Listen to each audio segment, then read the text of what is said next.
We are now live. Good evening, everyone. Welcome to the Santa Rosa City School Board Board of Education meeting for March 10th, 2021. And would you please stand and join us all for the Pledge of Allegiance?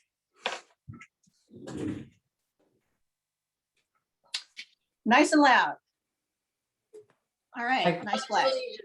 To the flag. To the flag of the United States of America. And to To the republic for for which which it it stands, stands, one one nation, nation, under under God, God, indivisible, indivisible, with with liberty liberty and and justice justice for all. for all.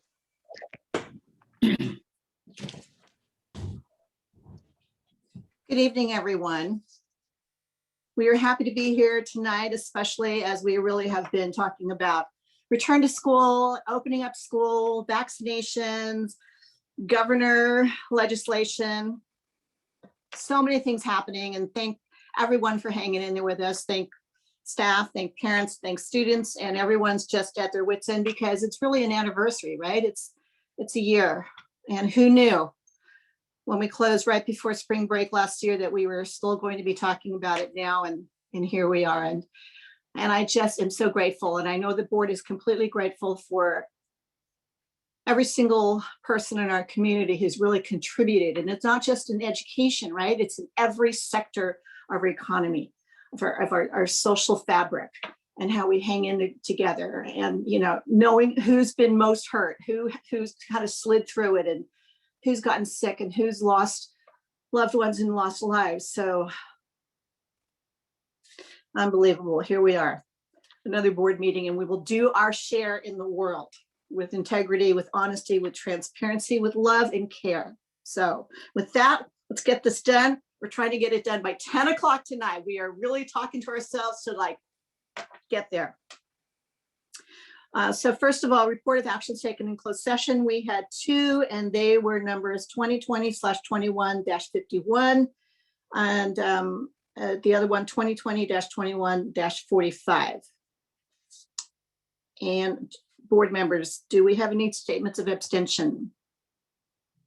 Seeing none. Do we have any adjustments to the agenda? And are there any?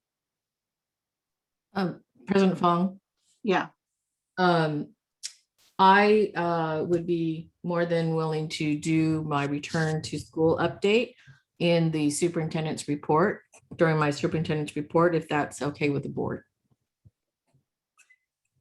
That's fine, except for if people were trying to line up to do public comment, right? We would do it the same way as we did last time. Public comment would be on non-agenda items only. And when it was time for public comment during my report, they would do it at my report under superintendent's report. I'm just trying to move it up earlier for I know families. you are.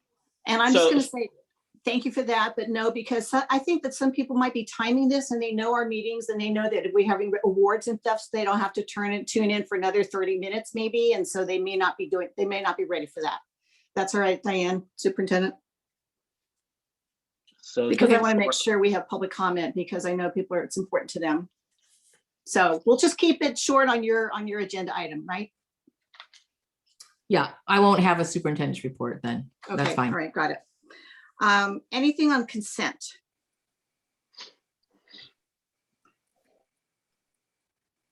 Moderator Beth, when did we ask for that part of it again? I can't remember. This is the time that we ask for that.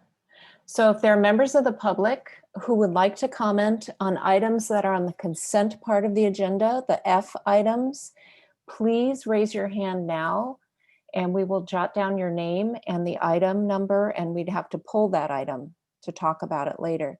So please, if you want to talk about a consent item and you're a member of the public, raise your hand now. You won't talk about it now, you'll talk about it then. Correct. Thank you for the clarification.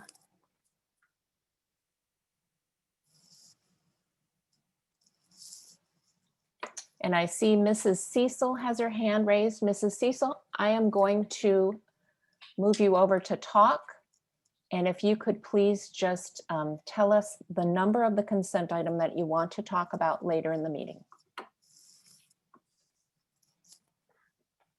Hi, I'm sorry, I don't have the numbers in front of me. Where could I find those? Can you just tell me what the topic is? I wanted to speak as a parent about the return to school. Okay, good. That'll be after some awards, and it'll be maybe the third thing on the action. It's not a consent. Okay, thank you. Thank you. And President Fong, I don't see any other hands. Okay, so that is very confusing to all of us and to people, but maybe we'll get used to it. Okay, thank you, Beth. We have special presentations, time for President Fong. presentations. Sorry, President Fong, before you move on.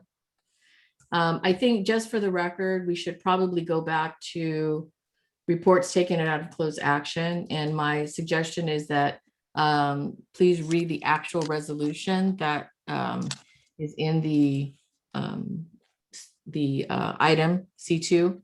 So during closed session, that one, the board voted. So you're gonna have to read that because that I cannot find that on my agenda. Okay, I can read that. C2, report of actions taken in closed session. During the closed session, the board voted 7-0 to authorize the district superintendent or her designee to adopt resolution number 2020/21-51 to notify 8 administrators, 8.0 FTE, that they may be reassigned from their position for the 2021-2022 school year pursuant to the Education Code section 44951. And let me get the other one.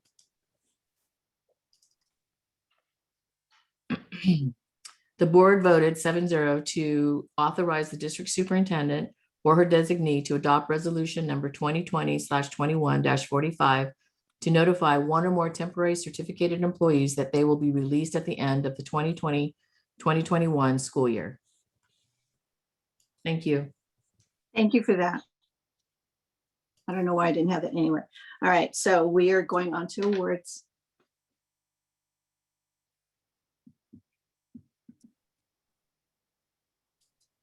Who's got the awards tonight? That would be me.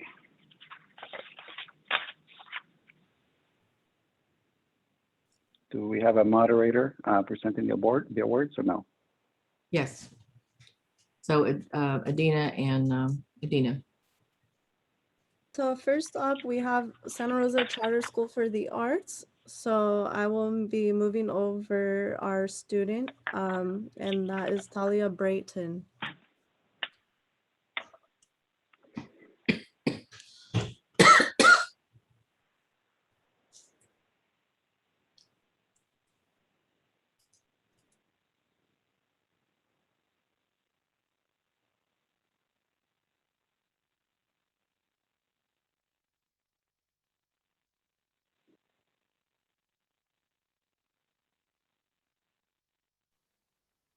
Is the student here yet?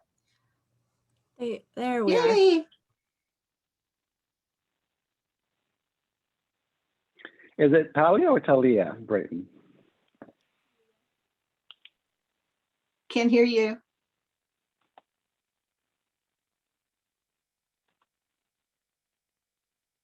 Okay, Is it Talia or is it Talia or Talia Brayton? Talia. Talia. Nice to see you, Talia. Okay, Talia, here we go. Congratulations. Talia Brayton, Santa Rosa Charter School for the Arts, Student of the Month. Talia is the epitome of a well-rounded and well-grounded student. She has an impeccable work ethic and a natural inquisitiveness. Talia is engaged during class and participates during her lessons. She has exceptional attendance and always keeps her camera on during Zoom classes. That's really important. Talia is dedicated to her education. An example of this is when she and her family traveled to Molokai this year.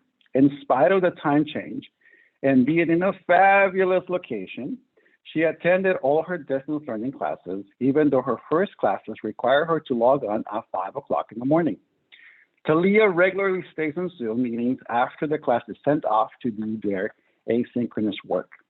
This has created many opportunities for Talia to ask clarifying questions of her teachers as well as discuss life beyond the curriculum. Csea has attended and actively participated in the Diversity and Inclusivity course that is new to our middle school students this year. Her engagement has contributed to a safe community for her peers to feel comfortable in taking risks and sharing their own experiences and thinking. Not only is Csea an amazing student, she's also a great friend and person. She's willing to help out her classmates when needed. She has many talents. Csea enjoys playing volleyball and outdoorsy activities, frequently spending time in Tahoe. Csea engages in life with a positive attitude. Her kindness and keen sense of wonder and humor will serve her well throughout her life. Congratulations, Csea. All the people at the Arts Charter School of the Arts is very proud of you, and so is the school board. Congratulations, Csea. Woohoo! Woo!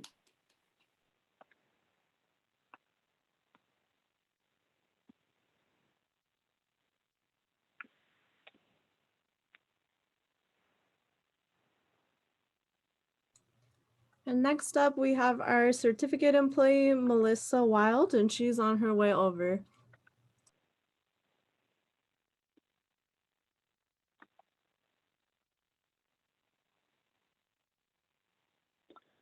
Hello, Melissa. Okay, so Melissa Wild, Santa Rosa Charter School for the Arts Certificator Employee of the Month. Congratulations, Melissa. Melissa is the first grade teacher at Santa Rosa Charter School for the Arts. Melissa has shown her dedication to the students, family, and staff year after year. She's a strong advocate for all of her students who is persistent in her pursuit of supporting and engaging her students and their families so that they will be successful in learning strong foundational skills, both academic and social. Melissa creates engaging and interactive lessons that are relevant and culturally responsive for her students. She uses rich, art-integrated teaching methodologies that inspire her students to want to learn more. And I need to go visit. Furthermore, Melissa sprung into action as we transition into distance learning. She spent countless hours creating engaging lessons and activities that inspire her students to want to come to SIM classes, to be part of the classroom community, and to find joy in their learning. When she has had concerns about a student's attendance, Melissa goes to great lengths to make contact with the family, learn why her student is not attending, and make a plan that will support her students' engagement and success in school. Melissa's colleagues have expressed appreciation for how she's always willing to offer them support. She offers the lessons that she designs to other teachers and is always willing to be a thought partner. In addition to all of this, Melissa created a virtual school tour in Spanish and English so that prospective students and families could learn more about our school, even when our campus was closed to the public. Thank you for your deep dedication to your students, to our students' well-being and their future. Congratulations, Melissa, for a well-deserved award. Ooh. Good to see you. Melissa. Congrats.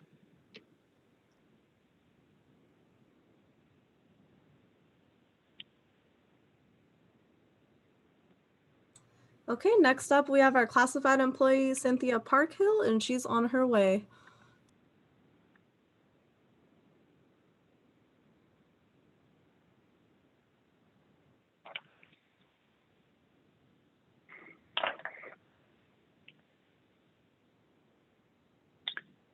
Love the hat, Cynthia.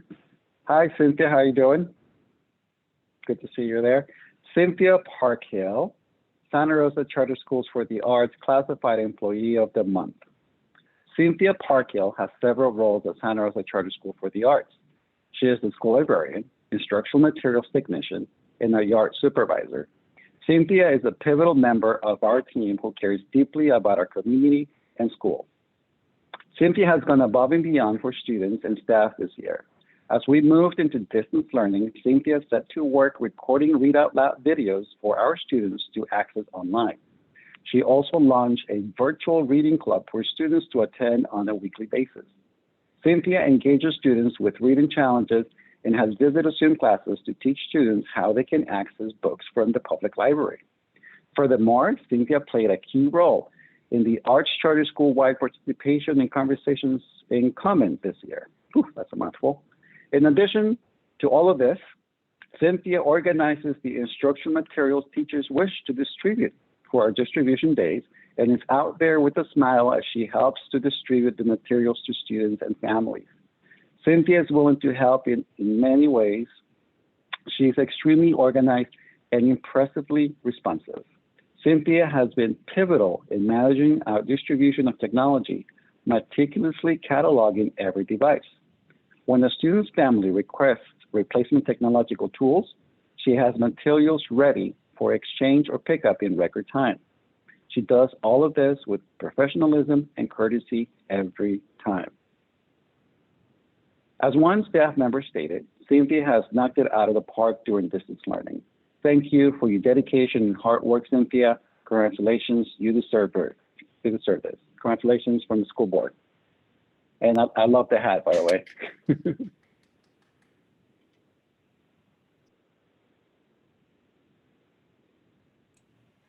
So next up, we have Santa Rosa French American Charter School. Our students of the month are actually twin brothers. So we have Mateo and Jacobo. I see Jacobo, but Mateo, can you raise your hand if you're online, please? Thank you. They are on their way over.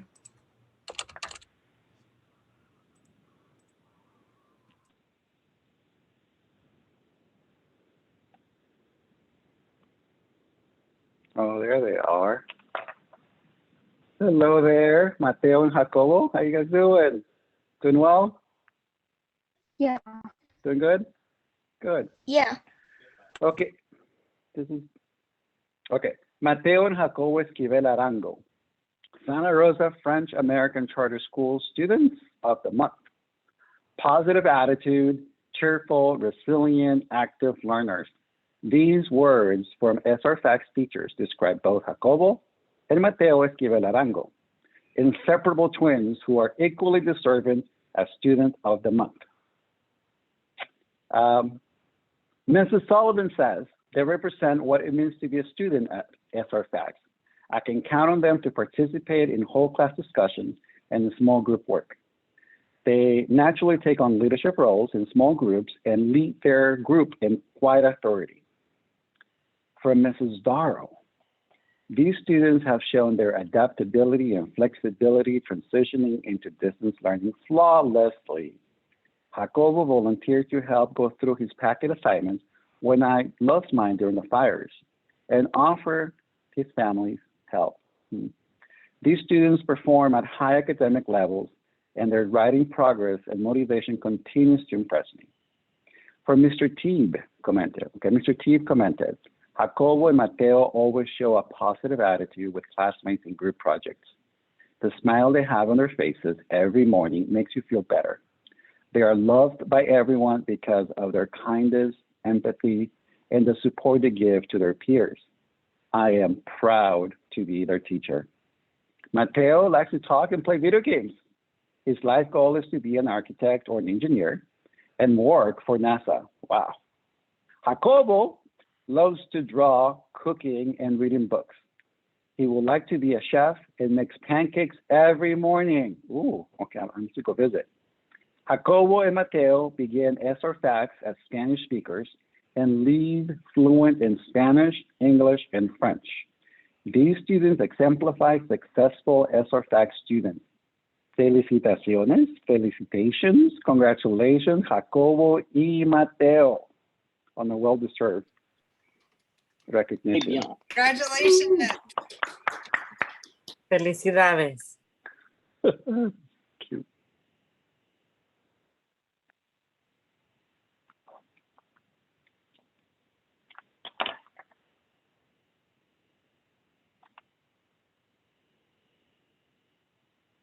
Next up for our certificate employee, we have Csea. Csea, I see your name twice. Could you please raise your hand? Thank you.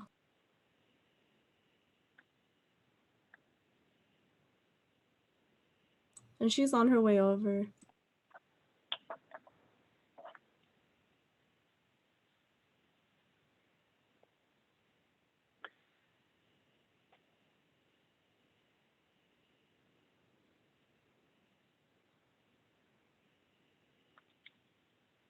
She's in, wherever. Oh, she said, oh, wow, the whole family is there. That's so cool. Hi, everyone. Hi. Okay, sorry. All right, so Csea, congratulations. Csea Cabas Rafausti, or Rafauste? Rafauste. Okay. Santa Rosa French American Charter School Certificated Employee of the Month. A teacher for 19 years, Csea Cabas Rafausti is a teacher on special assignment and lead teacher at SR Fax, supporting the students in myriad ways. One colleague explained, Csea works tirelessly helping out wherever a need arises. She's a mentor and resource to teachers just arriving in this country and a leader among her colleagues, sharing information from both international and local organizations. A French teacher said, Csea helped us a lot before we came to the United States. She didn't hesitate to spend time on the phone explaining everything we needed to know. She explains she remains always available to give us the information we need, even though she's got a lot to do. In addition to that, her positive and cheerful attitude is always encouraging. Another said, Csea helped a lot when I was hired. She spent a lot of time making me feel comfortable in my new position. Words fail me to thank her for her work.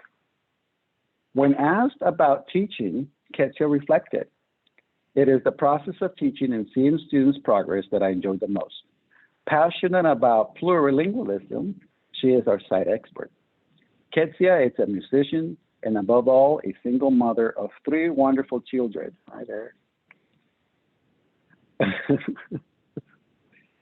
Regarding SR Facts, Csea says, I like the cultural diversity and curiosity to know each other. The students are kind and I'm amazed at what they're capable of doing at such a young age. I love the town and the fact that my children will grow in a safe and welcoming environment and now they're completely fluent in English. Wow, okay, good.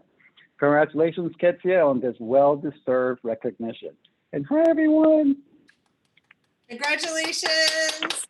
Congratulations. Oh, so cute.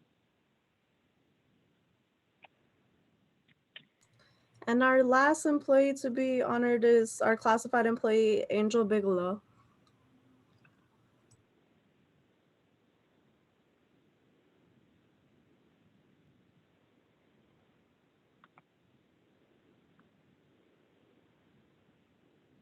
Angel. Hi, Angel. Okay, Angel Bigelow, Santa Rosa French American Charter School Classified Employee of the Month. Angel Bigelow has been an elementary tech 2 at SR Fax since 2013, a year after her children began as SR Fax students. Her colleagues describe Angel as efficient, detail-oriented, creative, and responsive to everyone's needs. As one colleague said, Angel is front and center for all that happens at our school. During this extraordinary year, Angel embraced organizing the menu materials distribution, getting materials bundled and checked off to be sure every student had what they needed. She hosts Math Science Club and Exploring Art Zooms on our wonderful Wednesdays. With everyone depending on computers, Angel dove into solving technical questions for students and staff. When asked where she learned technology, Angel simply explained that she grew up in a household where they took computers apart and that she was programming in basic computer language as a kid. Wow. We're grateful for her experience. One French teacher commented, Angel welcomed us so warmly the first time we came to the school, and she has always been available for us when we need her help. Away from SR Fax, Angel enjoys gardening, hiking, camping, reading, travel, painting, and of course, her family, including her 3 sons. When asked if what she likes most about SR Fax, she says, it's a fun place to work. I like meeting people and making friends from all over the world. I learn something new every day. We have so many different cultures, and it's a great community. SR Fax is proud to name Angel Bigelow our Classified Employee of the Month. Congratulations, Angel. on this well-deserved honor. Congratulations. Congratulations.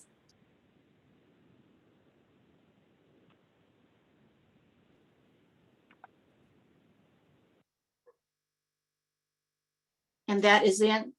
We're done with that. We got all of them, right, moderator? Correct. Okay, congratulations. Remember, it's just not of the month, it's really of the year from your school. So really, thank you so much. Thank Right. you, Clerk Flores, you did a great job on that. We have school site parent organization updates, Santa Rosa Charter School for the Arts and Santa Rosa French American Charter School. Do we have those folks here?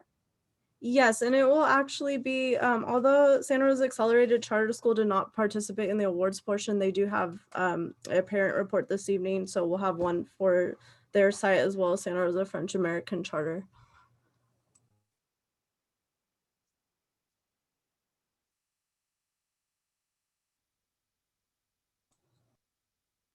So the first parent representative we have is Ben Wolf from Santa Rosa French American Charter, and he's on his way over.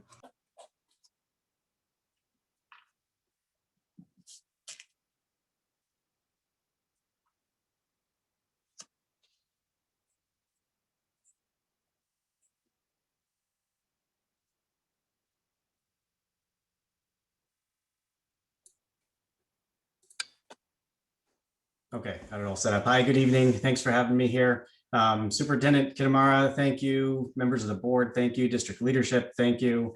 I think maybe before I jump into anything about the parent organization over at SR Facts, I want to just first say it's been a crazy year, obviously, that we've all been in here. And thank you so much for all that all of you are doing for the district, for the kids, for the students across the board here. It's a crazy year. And we certainly all appreciate everything that's going on, the many, many hours in these meetings that you put in, as well as everything else you're doing on the side. So I'll keep this brief. So hopefully we can hit the 10 o'clock goal tonight and not go too late for this part of it. The other thing I'd like to say before jumping into it, great to see Mateo and Jacobo and Csea and Angel from our school recognized tonight too. They all super deserve it.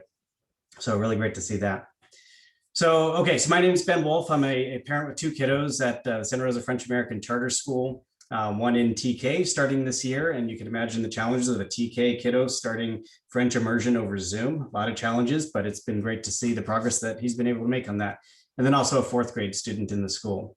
So our parent organization, our mission really is to engage our school community, the community of students, parents, the teachers, staff, focused on the community through activities that foster this community spirit and involvement, awareness, and then of course also to raise funds for the purpose of supporting the school and the school's goals and programs throughout the year. This year's been tough to fulfill that mission, to be honest. It's some of the questions that we've been facing as a parent organization throughout the year are things like, how do we engage parents in the community when so many families are going through really hard times of their own right now? How do we connect? How do we get past the virtual world that we're all living in and be able to, when we're not able to interact in person, we can't have those quick interactions at pickup and drop-offs and other back to school nights and those sorts of things. From a fundraising and volunteer perspective, how do we engage the parents in the community to see the benefit of their time and energy and contributions when they can't even go on campus, when many of them have never met their kids' teachers in person? We can't send kids on field trips. There's so many things that are just different this year and have created many challenges. What I will say though, is that we've got a great community of parents and we've been looking for ways to make the best of things and how do we find new ways to get through this. So just a few examples I'd like to bring up here. So first of all, with respect to fundraising this year, we knew things were going to be tough from the beginning of the year, emotionally, financially. And so we took that into consideration. We had a softer goal as far as what we were shooting for in our family giving campaign. But even with that, we hit 70% of our fundraising goal, and we had just over 60% of the families across the school participate in the family giving campaign, which I think is fantastic, given the environment that we're in right now and everything else. Some of the areas where we've been able to support the school and the community here. So throughout the year, we've been providing supplies as needed, art supplies, whatever the supplies, teaching supplies for teachers and students as they've had needs that have come up. We're also in the process still of building out a STEAM room, a science, technology, engineering, arts, mathematics focused room that we can have access for all the students and the staff to come into once we're back on campus and able to do that again, of course. We've also have raised funds for ongoing teacher development opportunities, for student tutoring needs, coordinating enrichment courses. We have ongoing support for expenses and logistics that are associated with something unique to our school, which is bringing many teachers in on J1 visas coming into Santa Rosa and helping them find quarantine housing, welcoming them to the area, introducing them to the community, the families in the area. And then we also had an opportunity this year, which was, it really helped, I think, build more of a sense of community with many of the parents, where we had a fundraiser a separate fundraiser that we did just for families that were impacted by the glass fire in the fall. And it was obviously a tragic event that impacted everyone in the community yet again with these fires. But it was good to see how the families rallied around these folks to help support them. Some of the events that we had throughout the year so far is normally we have an annual school year kickoff in person, a big potluck party that we can have. Obviously, we couldn't have that this year, so we replaced it with a virtual event that was still well attended and really showed the energy and excitement that parents and kids had coming back to start the new school year off. Maybe that was before all the Zoom fatigue kicked in, but at least it was a good start to the year. We also had a local pumpkin patch that donated a whole big pile of pumpkins for the school so that we were able in October to have a pumpkin carving competition that engaged many of the kids as well. Recently, we had a mask making competition for the kids, a really creative masks that they were able to come up with to celebrate the carnival over the past couple of weeks here. And currently we're focused on what can we do as a parent community and organization to provide support as we transition back into this hybrid learning and then eventual come back into full-time on campus in the future here. We don't know what that's all going to bring and what it's going to look like, but we're ready to support the school and to support Evelyn and our principal at the school as well as we get into that. We're hopeful for potentially, fingers crossed, some type of in-person event at the end of the year, even if that means it's at the beginning of next year, to bring folks back together, and we're gearing up for whatever that looks like here. So yes, fingers crossed on that one. Let's hope for something that we can have some in-person interaction with the families here. So I'll just end, my final thing just to say, we love our principal, Evelyn, we love our teachers, our staff, all of the staff that are at the school. And they're super engaging with the kids. They're super passionate about what they do and have done a tremendous amount for our school. So thank you to all of them as well. Thank you. Thank you very much for that report. Thank you for being here with us. I think we have a parent from Santa Rosa Accelerated Charter. Yes, and that would be Anne, and I am bringing her over now.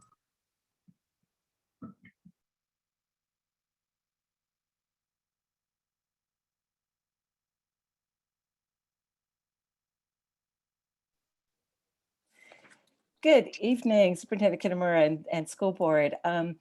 I would like to start by echoing Ben Wolf. My son, before he moved over to the Accelerated Charter, was at SR Fax, and I am so proud of Mateo and Jacobo and Ketsi and Angel. They are all amazing people and well deserving of the awards they received tonight. So very, very proud of them.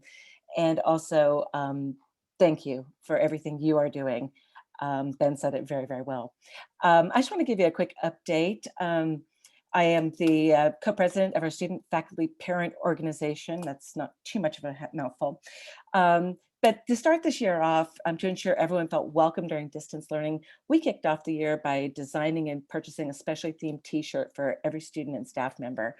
Tagline, "We got it," which we printed on the shirts, took off as a school-wide theme as we began this very unusual year.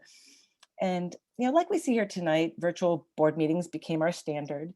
Although I prefer in person, due to the increased accessibility, we saw an increase in parent engagement at our monthly meetings, which is really positive, and really appreciated that this year. It's been great.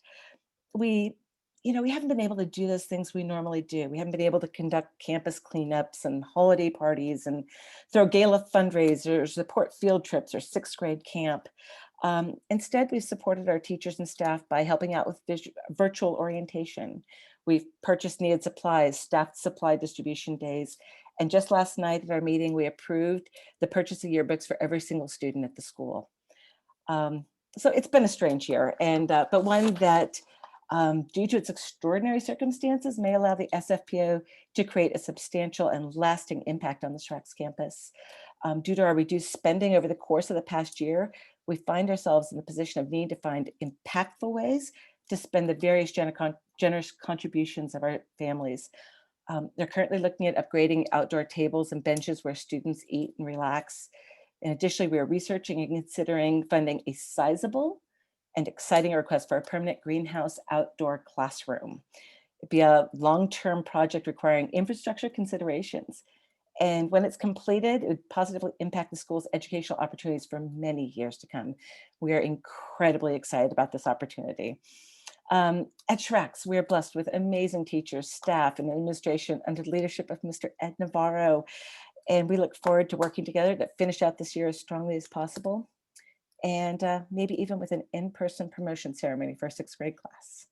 So thank you very, very much. Thank you very much, Anne. Thanks for your work. Right, I think we're done with the reports. Is that right? Correct. Okay, good. All right, it's time for public comment on non-agenda items, and I am going to turn this over to Beth, our moderator. Thank you. So if there's anyone attending public who would like to comment on an item that is not on our agenda tonight, this is your opportunity. Please raise your hand. I will say that our return to school is an item on the agenda. So if you'd like to talk about return to school or hybrid, please do not raise your hand at this time. That will be coming up later in the agenda. So this is just non-agenda items, and our first comment is Maura Ryan. Good evening, everyone.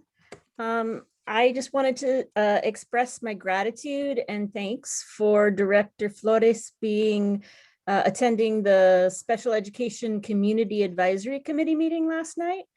Was it last night? Oh man, time is so strange right now. I just so appreciate your attendance because I know you share your observations and report out to the board.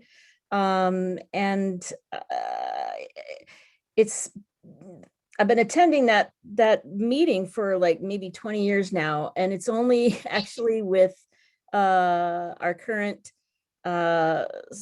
pandemic situation where we're really getting a lot of families attending, and you know, some really important things are being discussed as far as special education students and the, you know, how we're going to be able to address their needs as we move forward, and the special issues and situations and problems that kind of just are unique to children with special needs. So I just so appreciate, and I know all of you get out to the various kinds of community meetings, and I appreciate that as well. And it was just so nice to see Director Flores last night. And thank you all so much. Thank you for all you're doing as we move forward in this crazy time. Thank you. And our next public comment on a non-agenda item, something that's not on our agenda, including the return to school, which is going to come up later, is Lynette Casey. And as you can see from the timer, there's a 2-minute limit on comments. Hi, everybody. My name's Lynette Casey. Can you hear me? Yes. Great. Thank you. I'm here to talk about classified employees, just to point out that we are your employees, that we're the elephant in the room, that we feel like we're the big secret. We feel overlooked. We feel underrepresented, undercompensated, undersupported, and we feel suppressed. We see what goes on firsthand. And generally, unless things are very bad or dangerous, we stay silent. We keep quiet out of fear of retaliation, coupled with just pure exhaustion. We listen to our board. We hear you call out unjust behavior. We hear you speak about the underserved. We watch you show great compassion and strength for causes that touch your lives and your hearts. I want to point out that we are those people, that we are your people, and we are repressed. We feel repressed.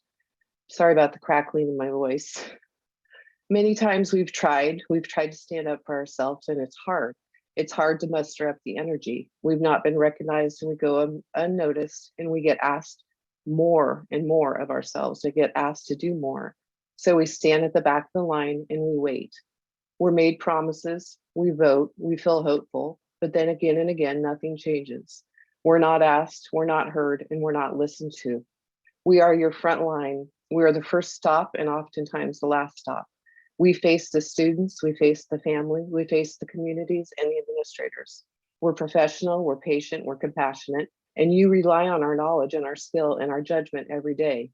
Many of us have worked for Santa Rosa City Schools for many years.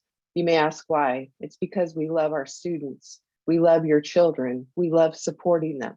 We love helping them, laughing with them, crying with them. We love watching them step out into the world and into their lives. We're pushed to our limit every day. We go home exhausted and we wake up the next morning excited to get up and start again. We're team players. We don't take breaks. We eat lunch at our workspace. We're on constant. Your time is up. Thank you.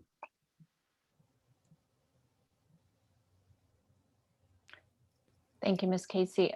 Next comment on a non-agenda item, something not coming up in the agenda, is Donna Prack. Hi, good evening. I was just calling just to remind you about bilingual staff and teachers who aren't received a stipend or extra boost in pay, since we have so many students in the Santa Rosa City Schools that are coming from bilingual families or monolingual families, that our bilingual staff and teachers are really an asset to our schools. And I know that there's 4 or 5, I can't count, 4 or 5 school board members that are bilingual, and I'm pretty sure that they have jobs that pay them extra for that gift of being bilingual. So I hope when negotiations come up that is looked into so we can support our teachers and staff, because we don't have schools if we don't have them in our classrooms or on our campuses. Thank you. Have a good night. I'll talk to you later. Thank you. And another comment on a non-agenda item is Laura Wright.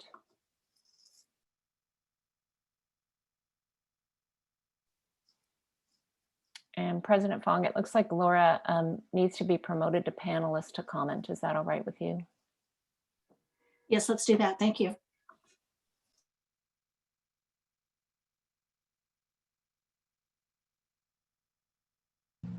Hi. I remember Miss Casey. She's a nurse at Santa Rosa High. She's a really nice lady. Whenever I had cramps, she would always be willing to help.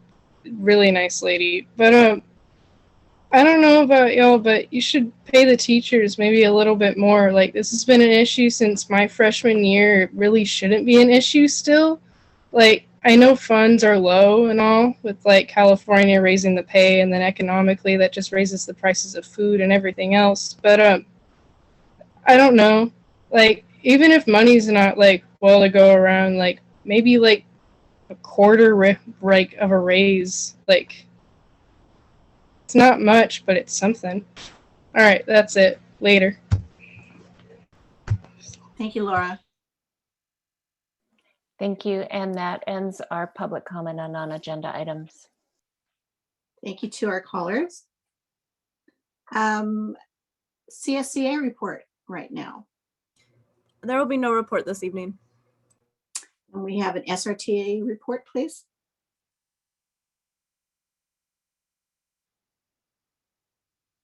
Mr. Lyon's on his way over.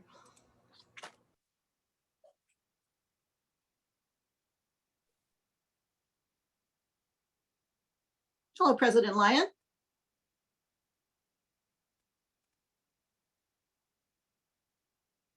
How about You with that? us yet? Oh, good. Okay. Well, I muted myself so I wouldn't interrupt anybody, and then it caused an interruption. All right. I'm up to Welcome. $45. I'll see you at the party when we're allowed to be around each other again. Good evening, President Fong, Dr. Kitamura, members of the board, members of the community. My name is William Lyon, I'm the president of Santa Rosa Teachers Association. I was borderline jubilant on Thursday when I found out that we had a tentative agreement to return back to schools on April 1st for elementary and for April 26th for secondary. I was just really, really grateful that we could reach an agreement that would do the best that we could to make sure that our students and that our staff and that our community were safe.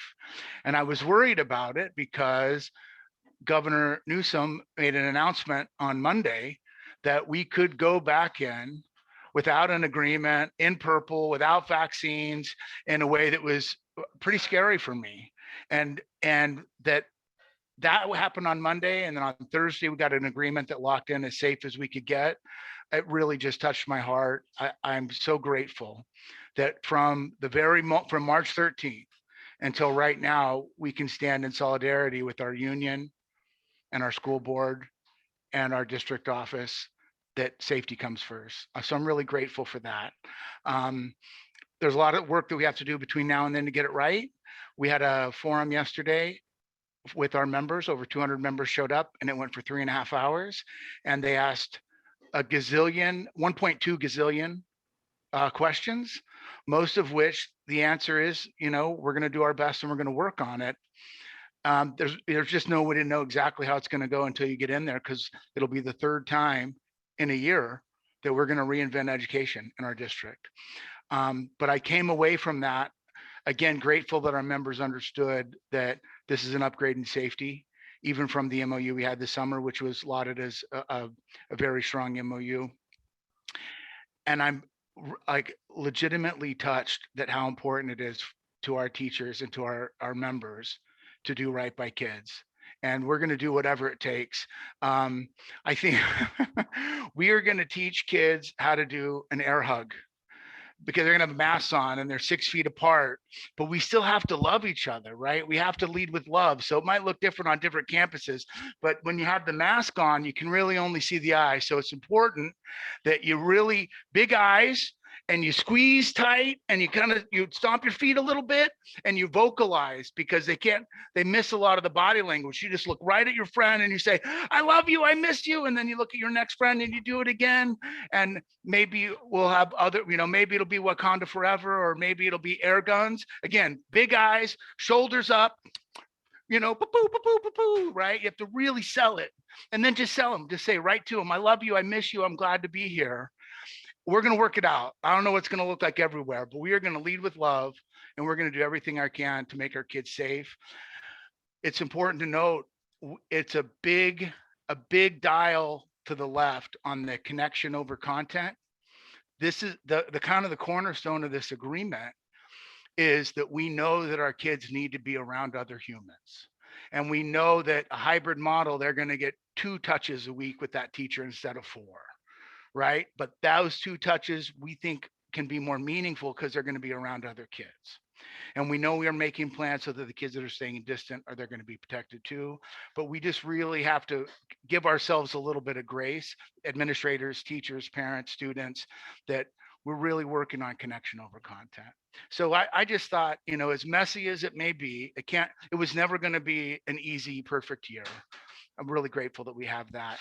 The last thing I'll say, and it touches that, is teachers are really concerned that we haven't closed the deal on Csea negotiations. I don't think I have to remind you that our Csea people, our lowest paid employees, are making $2.19 below the city minimum wage. And that's at the exact time when we have to go hire all kinds of people to make the plans that we have work. So if you haven't already, got a plan to close the deal like tomorrow, I'm exhorting the board, we have got to solve that problem, or there are a bunch of other problems we just can't solve. So thank you for the agreements. Thank you for all the work you've done for us. We're going to pivot right to our next negotiations, and we know you're going to take care of us too. We know you're going to take care of CSEA. You've all committed to paying us fairly. Sooner rather than later, we need to hire people right now, especially on the CSEA side. Thank you very much. Have a great night. Thank you, President Lyon. Actually was laughing so hard on those hugs. Can hardly wait to see those. We have no superintendent report tonight. We're saving that for later. I have no report, and we are going to do an interpreter switch right now. So just take a second for that. And we're moving on to the E items after that. Thank you, President Fong.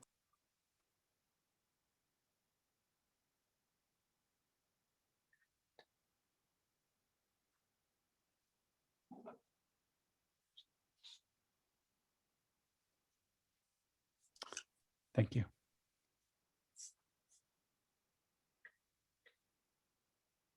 We're all set. Thank you. Thank you, Dan and Marcella. Our first action item is number 1. It is the approval of a resolution recognizing March 2021 as National Women's History Month. Yes, thank you, President Fong. And I am so pleased that Vice President Joe McCormick has graciously agreed to present this item.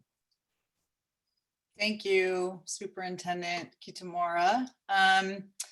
So I'm going to stick to the script here because just in having the honor and privilege of preparing to speak on this tonight, kind of went through a cool journey, and in preparing, I know I'm going to get emotional, so I'm just going to try and stick to the script here and do my best to honor the women in our district and in our nation during Women's History Month. So I will start. So during Women's History Month, we reflect on the extraordinary accomplishments of women and honor their role in shaping the course of our nation's history.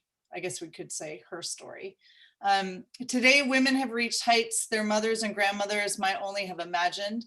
Women now comprise nearly half of our workforce and the majority of students in our colleges and universities. They scale the skies as astronauts, expand our economy as entrepreneurs and business leaders, and serve our country at the highest levels of government and our armed forces. In honor of the pioneering women who came before us, and in recognition of those who will come after us, this month we recommit to erasing the remaining inequities facing women in our day. And I would like to encourage all of you to please take some time and read the entire resolution. It's incredibly put together and it's attached to the agenda for all to see. But in this presentation of this resolution tonight, I've been thinking about the women in my personal educational history here at Santa Rosa City Schools. I'm proudly homegrown here. And I'd like to mention and honor 3 of them now. So the first one I want to mention is Mrs. Clark. Pat Clark was my 2nd grade teacher at Brook Hill Elementary. And before she came to Brook Hill, she worked for years at Head Start. It wasn't until later in my life that I realized that Mrs. Clark was my only teacher who was a person of color, African American. In fact, I didn't have another BIPOC teacher until I was in high school. I didn't realize the relevance of having a powerful and passionate teacher of color until I was older and an educator myself. And I will never forget that Mrs. Clark was committed to teaching us how to communicate effectively with our classmates, especially in moments of conflict. And this was her passion, her lesson, and our gift to us. The second woman educator in my past is Ms. Mahoney. Judy Mahoney was my counselor and leadership teacher at Herbert Slater. Ms. Mahoney started her career in Santa Rosa City Schools as a PE teacher at Santa Rosa Junior High before it was a middle school. And she eventually served as a counselor and student activities director at Slater for 21 years. Ms. Mahoney was known to be tough as nails and have the highest expectations of her students, but she gave us the building blocks to be successful as students and in other aspects of our lives. And I've had a long relationship with her. I know she's on this meeting tonight. And she really is the first woman to truly plant the seeds of leadership in me. And so I thank her for that. And then finally, I'd like to honor the late, great Coach Sugiyama. Marie Sugiyama was a longtime PE teacher and sports administrator at Montgomery High School. Coach Sugiyama was a fierce advocate for schools, for girls sports, and the commissioner of the North Bay League, the NBL, for 42 years. She was a survivor of internment with her Japanese American family during World War II, and she educated us about that period in US history. She was a trailblazer for girls and women in sports and was a huge inspiration for my chosen career today. And I was fortunate enough to work with her in her final years again, as she remained a leader for the Bear Cub Athletic Trust and a member of the SRJC Athletic Hall of Fame. To these three women who were integral parts in my education and who left a powerful mark on the history of Santa Rosa City Schools, I say thank you from the bottom of my heart. And it is a privilege and honor to connect this resolution to them tonight. And with that, I would like to move that we enthusiastically approve the resolution recognizing March 2021 as National Women's History Month. I second. Thank you. Seconded by Director De La Cruz, and Director Medina has a hand up. Should I do it before or after comments? Do you have a question? I was gonna just simply ask, would anybody object to an amendment to have all references of history in this resolution be changed to her story? I love that. I was thinking about that actually when I was preparing tonight. It seems appropriate. So that sounds like it's accepted. All right, do we have public comment on this at this point? If there are members of the public who'd like to comment on item E1, recognizing National Women's History Month, please raise your hand at this time.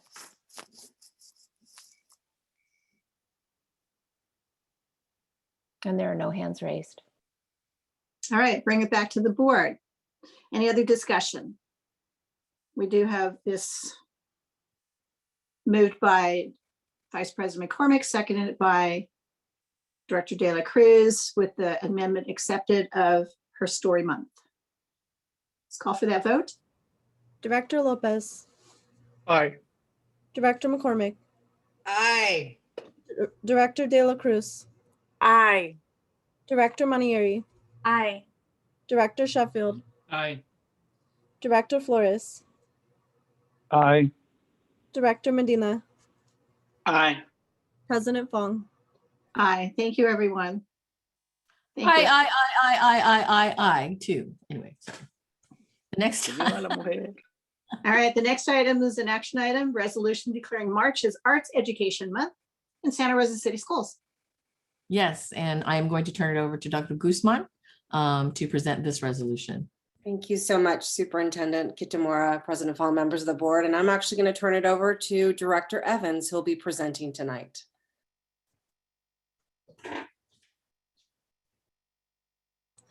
Ms. Guzman, I do not see Director Evans online currently. Oh, I thought she was there. Let me take a peek. Elizabeth Evans, are you there? If not, then I can present it.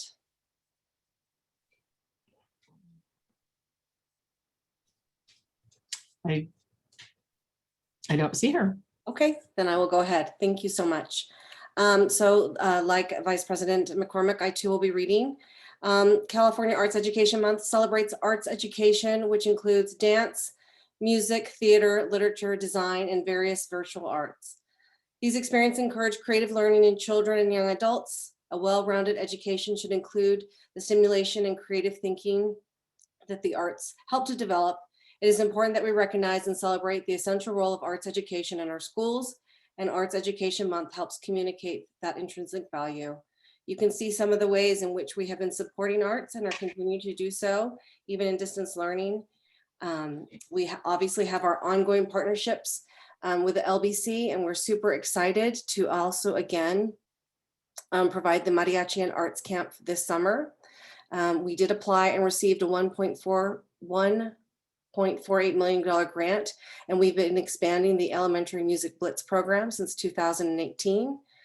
And we applied for and received a $5,000 grant to develop an arts plan for the elementary district, which is going to be coming back to you guys really soon here in the spring. And obviously we're continuing our support of professional development for teachers that combines arts education with social emotional learning to increase student well-being and engagement. And some of that work has been happening through distance learning, which has been super exciting. And lastly, supporting the development and implementation of a partnership between Sonoma State University, Creative Sonoma, and the district for an elementary dance project with Brook Hill and Steel Lane Elementary Schools called Dance Connect. We've been able to see some of the videos and they are pretty amazing. Before I turn it back over to the board, I do want to make one comment. I believe that actually Director Evans is on Talmadge Wright's computer, so that's how she's seen over in attendees. But it would be remiss for me not to, as you saw in your personnel transaction tonight, Director Evans is retiring, and she has been a huge proponent of the arts, dance teacher at ArtQuest, also arts coordinator at Santa Rosa Charter School for the Arts and principal, and for the last 8 years supporting the visual and performing arts at the district office. She'll be missed. I will appreciate, I've appreciated through all of our work together just her huge support and foundation to the arts and just her great energy. So with that, I turn it back over to the board. Thank you for that. And thank you, Dr. Guzman, and especially also thank you to Director Elizabeth Evans. I've known her for a long time. She's done excellent work. Board, questions? All right, let's take public comment on this. Any members of the public who'd like to comment on item E2, please raise your hand.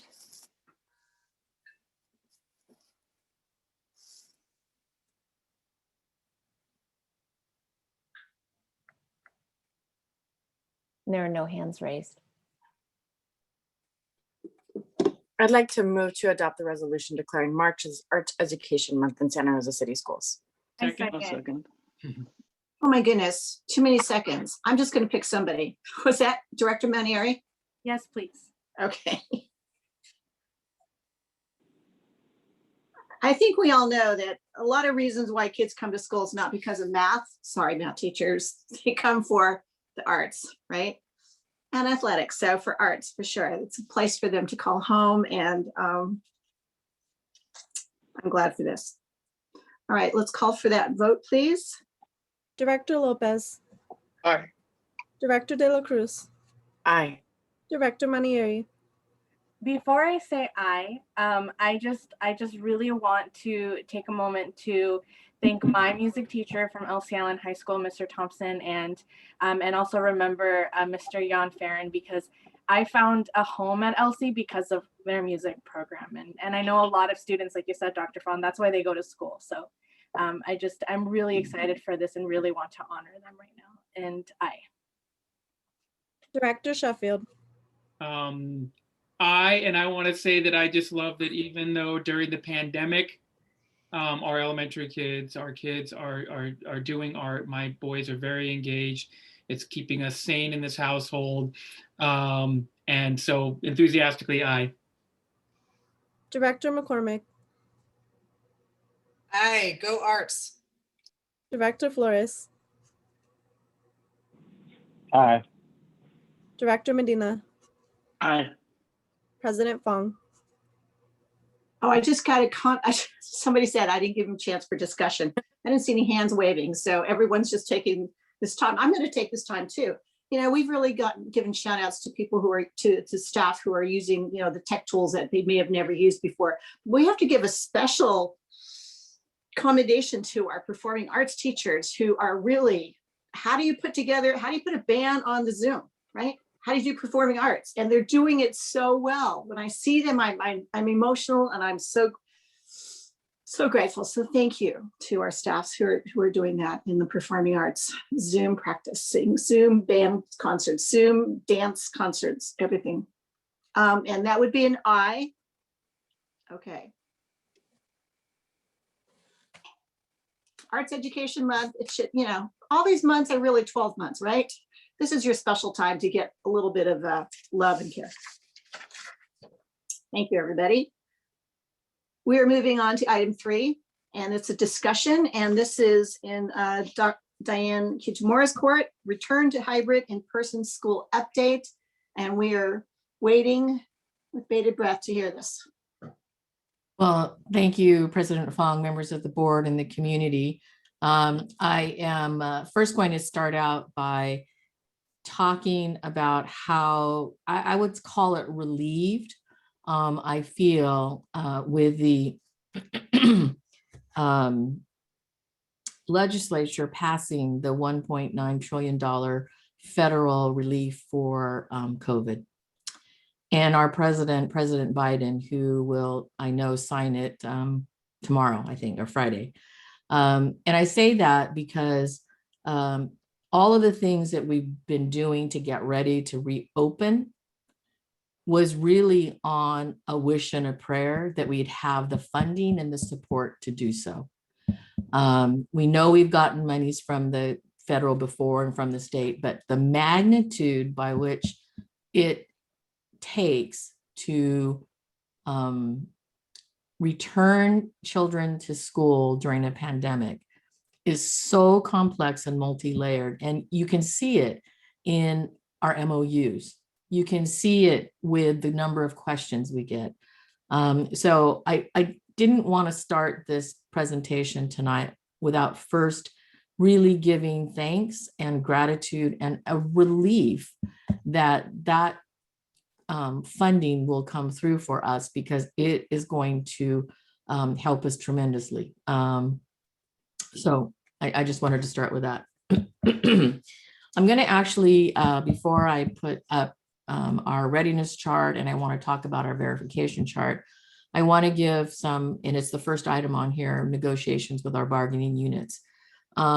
It cannot be said enough how much the teachers union, the classified union, and the district negotiating teams have worked to come to the agreements that we have come to. They have not been easy. It is something that we all, but it is all something that we're looking in the same direction towards, and that is coming back to school in the safest manner possible. That has been our stance since the Tubbs fire of 2017. It will continue to be our stance, you know, for at least until I retire. No, it'll be there forever. Right, team? Right. So I just want to say again that my appreciation for the negotiating team for SRTA and the district negotiating team coming to a tentative agreement. What I want you to know, and I think President Lyon stated, it is now with the union members in a ratification process and vote until the 17th, March 17th. And CSEA did ratify their MOU regarding isolation areas, and so we're completed there. We're ready to go with our CSE employees with that. So we're very appreciative of that. A part of the agreement of the MOU, I'm going to go back and forth, and it just really ties together how important this agreement was and is that there was agreement around the transition and the training that needs to happen before our students come back, before our teachers come back. So that's good. That's agreed upon. It'll be happening for the elementary from the 29th to the 31st, and from the 22nd to the 23rd for secondary. We're looking forward to that transition time, because as President Lyon said, and we all know, one of the things that we have to address is the social and emotional well-being of our students and staff when they come back. Just as we did in the fires, we want some time with our staff. This will be the first time they'll be coming back together with each other. And so we want them to have the opportunity to reconnect and build community again after a year. And then the second part is with our students. We know that our teachers are their connections to the classroom and connections to each other, the students reconnecting to each other. That's going to be huge as well. The next area is the Safe Schools for All Plan grant. It was because of that we were able to get things moving along. We are going to receive some funding for this. What I want you to be aware of is that we are going to make the April 1st deadline for, I mean, it's going to be a quibble between March 31st and April 1st, but we should receive full funding for that. Our secondary school starting on April 26th, we are going to see a hit in funding, but it is what it is. It is what it is. So let's see, we are going to meet the March 15th in line of being in person by March 15th. So that's good. As you can see in the board report, we're expected to receive $4.9 million in this grant funding. And we do have to give to SCO an accounting and of what we are going to be doing with the funds, a plan. The board is going to have to adopt it. And I might as well say right here, there will be an upcoming board item, a board agenda item and report about all of the funding that we're getting, both federal and state, with how much and what we've spent so far and what it's on, and what we plan to do in the future with this funding. The expanded learning grant, we are expected to receive $10.5 million. So be prepared, and teaching and learning and SAFEs are working on this right now. We're doing a much different summer school than in the past. Expanded days, expanded a daytime, and then expanded, like, instead of 4 weeks, 3 weeks, whatever, we're gonna maximize all the time we have to expand that learning. The other thing that we're working on is during the school day next year, we want to have ACES programs. This is my goal, ACES programs at every school site. Okay, every school site. Right now, ACES programs funded by ACES are only at those schools that qualify for it. We want to expand using this funding to every school site. So be ready for that. And then next summer, families, please plan to be in an extended summer school the summer school after, so that we can accelerate as quickly as possible your students' academic and social well-being. As far as the vaccines, we have provided the opportunity for over 800 staff to be vaccinated. Many of our staff, I estimated about 25 of our staff were already vaccinated. So that's a wonderful sign. That's awesome. We just were contacted by Safeway today to be involved in their clinic. So we are going to take that opportunity along with SCO. First come, first serve, wherever we can get the vaccines. We want to get the rest of our staff vaccinated before March 26th. So that's the plan there. Testing is going strong. We've been doing testing of voluntary testing of staff. And Steve, do you want to talk about, remind me about, we started doing students, athletes yesterday. Right, we did 70 at, I think, Montgomery and high school. We did 70 students yesterday to go through that process. Went really, really well. Great thanks to the athletic directors and the trainers. They really organized that for us really well. That was very successful.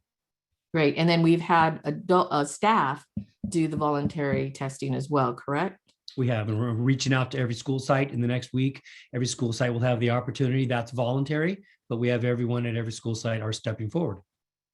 And our COVID coordinator, Caitlin Wade Hall, has the swab mob going to school sites with a mobile testing unit to get everybody going. So that's good news.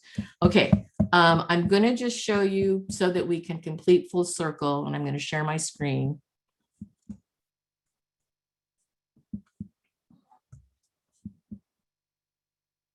Oh, I need to get it from another spot. Hold on. Sorry about that.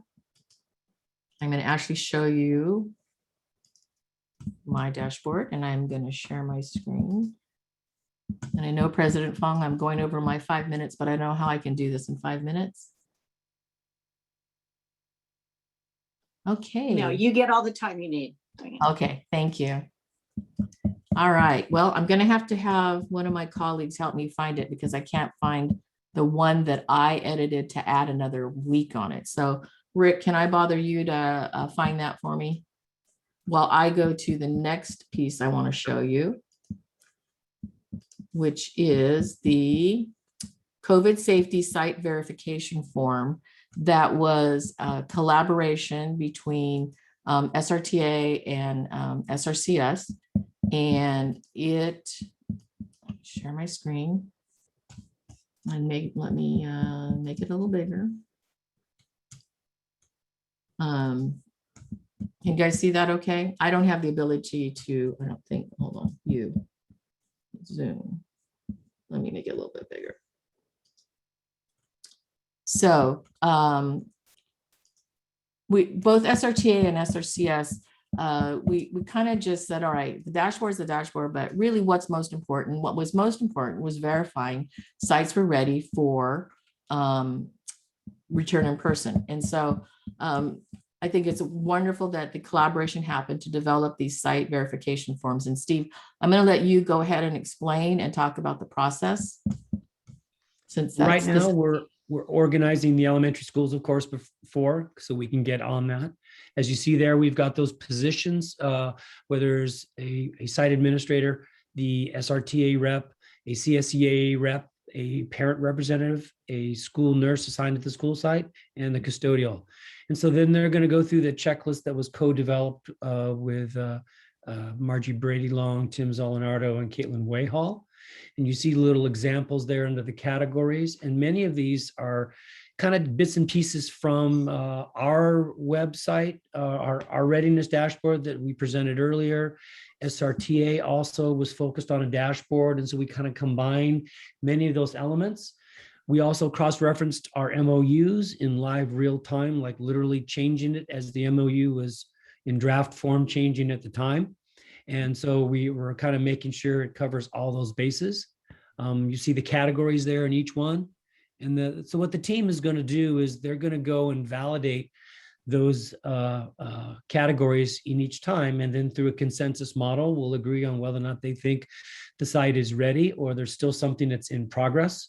And then we have time with either our M&O staff or our nursing staff to kind of go through and making sure we have done all those components. So there's everything from literal PPE checkoffs to trainings to walk through individual teachers being able to go into their own rooms in advance and make sure things are in place, sinks and sanitizers and all of those ideas. There you see right there the teacher checklist itself. And Steve, these are to take place when? Pending the ratification, then the SRTA rep and the school nurse will be involved next week or sooner. Then I know some principals have begun to kind of talk about it with some of their parents and go through it. So they've actually gone through many of these ideas, but officially with the school nurse and the SRTA rep coming on board, when that happens, we'll finalize any changes. We'll be using spring break to make any modifications or additions to that. So we're ready to go when staff come back on March 29th. Okay, thank you. And then again, as I said, thank you, Rick, for getting that link to me. I put a date column out to March 8th. And just to note, I'm not going to go through each one of them, but that we received the desk shields, plexiglass desk shields. We have not started distributing them yet, but they will be distributed before, well before school begins. And then green, and then yeah, I think everything else on here has been taken care of. A little past our date of March 1st, but definitely completed by this week. So I didn't want to just leave this because I'm really not going to probably talk about this anymore. But I did want to share the completed, where we are with the completion of it. Okay. And Dr. Guzman, do you want to say a bit about schedules for elementary? Yeah, as far as, so yes, we're working on the schedules for coming back, obviously, and rosters, I'm sorry too. It's fine. The rosters are actually completed, and big shout out to the elementary principals who worked extremely hard with the two directors, Dylan and Haley. And so last Friday, we were able to meet with Human Resources and really start working on the process for teacher placement for those who went through the interactives or those. And so those distance learning positions have been made aware, and actually we're going through the process with HR, and Anna Trinnell can speak to that in a little bit, but it's really exciting to know that we are moving towards that April 1st opening. And our hope is for parents to be able to receive some information from their site principals before we go to spring break, so they know the cohort they belong to and any other changes that might be occurring with their day. And so that gives them the time over spring break to get ready to come back to us. And so I don't know, I'm turning it over to Anna Trinell to talk a little bit about the teacher placement process. Thank you, Dr. Guzman. So we are very happy to be in collaboration with SRTA on how we move forward with this process. Our first phase will be to take a look at the classes that will remain in distance learning, and then take a look at the teachers in our district who are set up currently to support distance learning. And then as a long-term for the remainder of the school year. And we are also gathering interest from our teachers who are considering teaching a distance learning class. So once we have made those placements, all placements should be made by the Friday before spring break, and communication will be going out to families at that time to let everyone know what teacher students have. We are working diligently to see how we can keep students with their teachers if at all possible, but we also know this could be an exciting time for our students and our teachers to build new relationships. So we are staying positive on all fronts and how we make this work, and also how we continue to support all of the employees in our system, as well as our students and families, as we hopefully end the year on a very strong note. And Dr. Guzman and Assistant Superintendent Trinell, can you speak to the secondary side of this now? What's happening with secondary? So secondary families, be on the lookout. You should be receiving a survey coming out to you next week. With a similar question was asked around December, around if you are going to remain in distance learning or come back to hybrid. When we have all of that information, just like our elementary counterparts, we'll then be able to create rosters and to be able to see how we are able to divide the classes to fit the agreements in the MOU. And then just like we did with elementary, we will then work with our partner in HR, Anna Trinell, who can then talk about the next piece of that. Thank you so much. So very similar to the elementary process, we will be taking a look at the students who will remain in distance learning and those who will come back in person.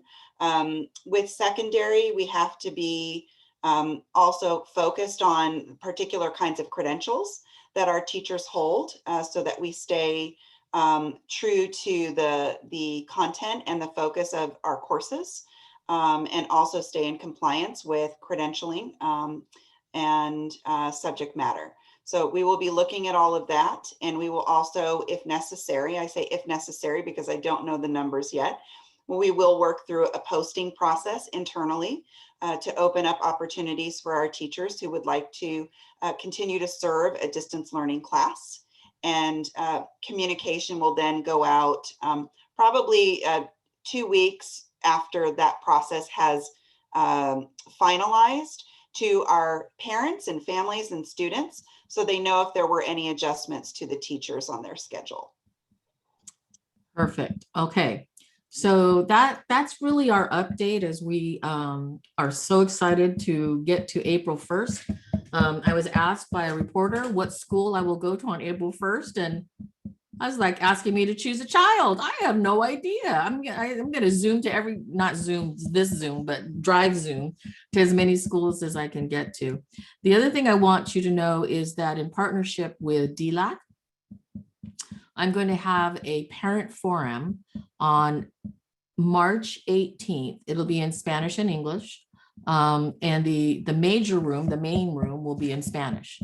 And so if you speak English, you'll log on and you'll pick the translation button to get to English. Okay. And so just again, that's Thursday, March 18th beginning at 6:30 and going until 8:30. It'll be webinar style because of so many, but I want to be able to give you an update right before we go away for spring break, and also answer any questions that you have. And if there are more questions that we have that we can answer, of course, we'll take them offline and post the responses. So I did want to let you know that. So President Fong, I turn it back over to you. Incredible. Incredible. So I'm going to open it up to questions from the board, and then we'll take public comment.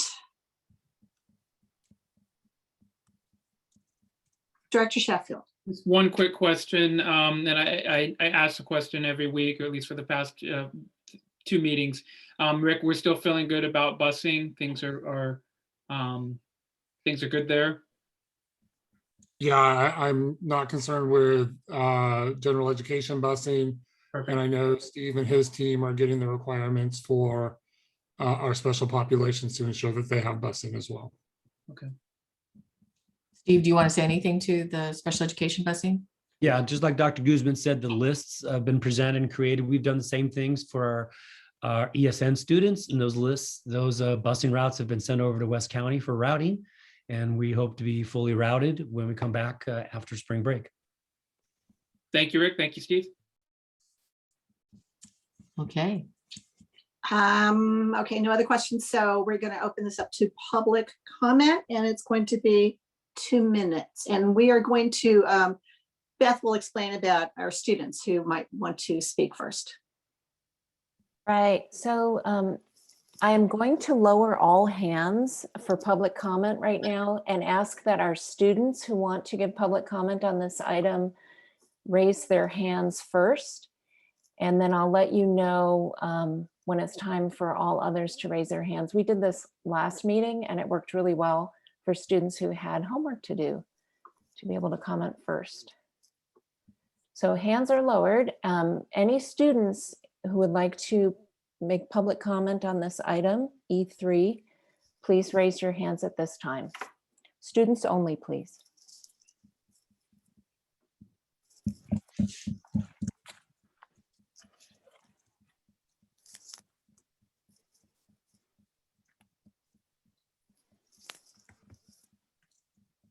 Okay, and now we're going to open E3 for anyone who would like to make public comment. Please raise your hand. And we'll start with Gabriel Gomez Vargas. And President Fong, I need to promote him to panelist to talk. Is that all right with you? When you need to do that, Beth, go ahead. You can do that. Will do.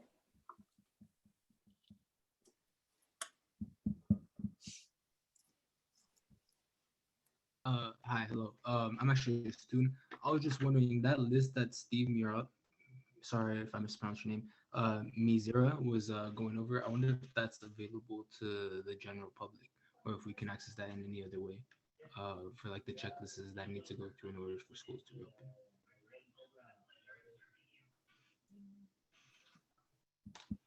And is that your entire comment, Gabriel? Yeah, it was more of a question. I'm sorry about that. That's fine. We will get that answer back to you. Thank you. And next is Sarah Ponsford.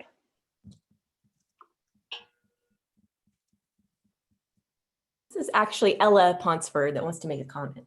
I'm so excited to go back to school and see everybody.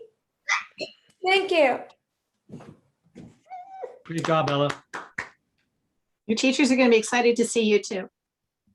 Okay, I'm going to go to Ella's school first. Mrs. Barnes. Yeah. Thank you. Thank you.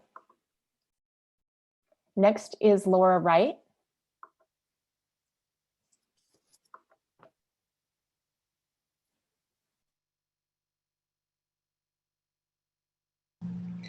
I don't know. I think it's like with the trend of COVID and how it like every single time like the spike kind of lowers, it always like people always get really excited and then we start opening things up and then all of a sudden we have a bunch of new cases. Like I think we should like wait like at least a month or two or try like next year. Like I feel like it's too big of a risk.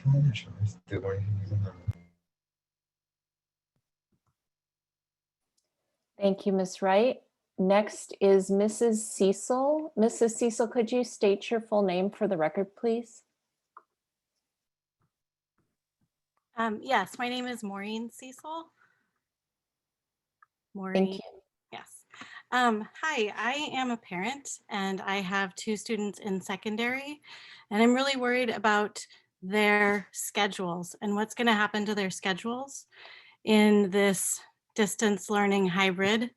Having 1 month left to the year and having students come back, I realize a lot of students want the social emotional interaction, but I'm a little bit worried about the academic side and what will happen to our students when they go back and they don't have the same teachers and they don't have the supports that they came to know.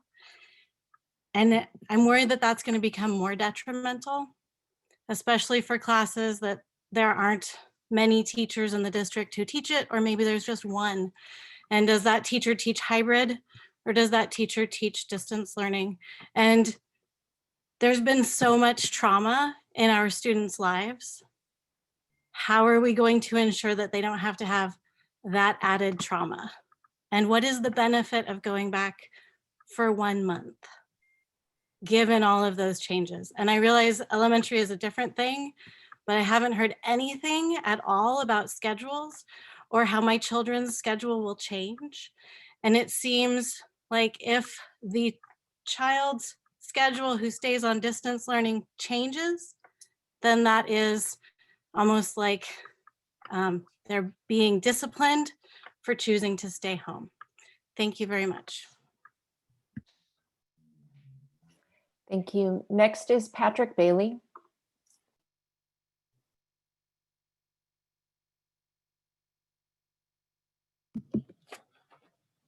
Thank you, Dr. Kitamura, administrators and board members. I want to thank the teachers and the administration and the board for getting us back on campus in early April.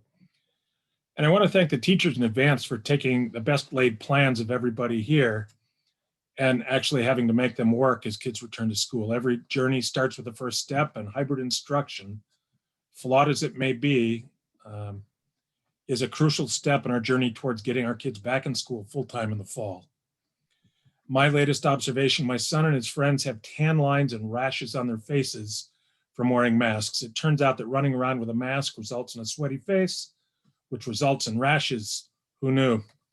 I know for certain that most kids can and do wear masks. It's the least of the challenges I see in the cohort that I volunteer with. It is a huge issue for some kids, and let's make sure and help them. I have a request. Principals, teachers, be gentle with kids. Many of them are a bit feral at this point. Too much Zoom, too many too many video games, not enough art, not enough being goofy with their friends. I know a lot of people, including the previous speaker, are worried about learning loss. It's a huge issue. It needs the attention of smart people, and it won't be solved this spring. Of course, the next step is to figure out how to get back to school full-time in the fall. Teachers, administrators, please tell us where you anticipate the challenges. We have time now, but we won't have time in July. My take on it, it's going to be the dots on the floor. Will they be 6 or 4 feet apart? At 6 feet, we need to start putting duct tape on gymnasium floors. We may have to buy furniture. We may have to buy rolling supply carts. At 4 feet, we might be okay. My point is, let's figure out what the problems are going to be and fix them now. Finally, thank you, Director De La Cruz, for your kind words last time. I missed them because, like many parents, I went from the school board meeting to bedtime reading. That's it. Thank you, Mr. Bailey. Next is Samantha Kim. Hi, everyone. My name is Samantha Kim, and I'm a teacher at Steel Lane Elementary School. I just wanted to thank the board and the superintendents for all that you're doing during this time. I realize and I know that there are many different opinions right now about returning to school, and I respect those opinions that are different than mine. Tonight, I speak my truth. On Monday afternoon, I had the chance to bring back a non-instructional cohort of 6th grade student council members back to campus. I just have to share how special of a time it was, because it made my heart so full during a year where it hasn't always been. So sorry. I was able to have 4 students in person in my classroom, real life 3D kids. One of my students is new to SRCS in Steel Lane this year. And as we walked through campus on our little color route to reach my classroom, she looked around and just said, wow, this school is so amazing. When we got to my classroom, we all laughed a little bit, how we all felt a little awkward. But once we got, going, one of the students said, it feels like we've never left. We laughed together, we talked together. I got to hear them catching up with each other and becoming real life friends in person. They talked about their plans for middle school next year, and they all discovered they'd be attending Santa Rosa Middle. We made a fun YouTube video for our school announcements. They kept their masks on, they stayed socially distanced and followed all of the procedures. And I know that it's only 4 kids, but I thought it was an excellent start. I felt the impact that hour had on myself, and I know it had an impact on them. And I cried when they got picked up because I just wanted to spend more time with them in person. So I am so eager to get back into my classroom so I can be with my kids. Thank you very much. Thank you, Ms. Kim. Next is Robert Johns.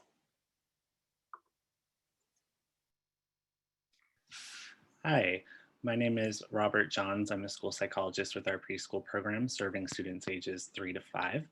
I was very pleased to see that the tentative agreement protects our students with extensive support needs from being discriminated against when returning to in-person learning, specifically regarding students' varying ability to utilize facial coverings. I wanted to thank Director Flores for attending last night's CAC meeting, where these same issues were being discussed from a legal perspective. I know that the CAC parents love having board members attend, and I'm glad that the needs of our students with disabilities have been centered in our discussions regarding a return to school. I was also pleased to see that we are expecting to receive over $15 million in grants to help support our students who have experienced learning loss this past year. And I'm wondering about what the process is to determine how these funds are going to be spent. I think it would be nice to have a stakeholders group with a strong focus on parent and student input. Personally, I would like to see some of these funds used to ensure that our students with disabilities are able to receive their free and appropriate public education in the least restrictive environment. I worry for my current and past students who are being fully included in the general education setting, returning to school with behavioral and academic challenges, and subsequently being placed in a more restrictive setting such as an SDC or NPS. It would not be fair to alter a student's life trajectory because of a year of distance learning. We not only need to give grace to these students coming back, but come prepared for additional services and resources. I hope that we can remember to allocate these dollars equitably. Thank you. Thank you. Next is Maura Ryan.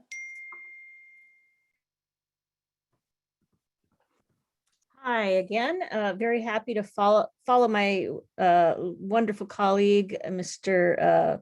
Robert Johns, and echo a lot of the things he said as a school psychologist. But as a parent, I just wanted to point out that a lot of us have been attending the Return to School Special Education Community meeting, the Legal Advisory Community Advisory Committee meeting, talking to our principals, talking to, our program manager, and we get different answers regarding whether our students who, through their IEP are attending, like for a student returning from a non-public school to a general education comprehensive high school campus, part of their program might be the extra supports from the non-public school, but also like making progress and needing that social interaction and the academic, standards that are at the comprehensive high school. And some people are saying you can't be part of 2 cohorts. And some people are saying, well, of course, because it's an individual IEP team decision. And, given that a lot of our students, maybe with more needs, have not had great success accessing in the current model, we're a little concerned about how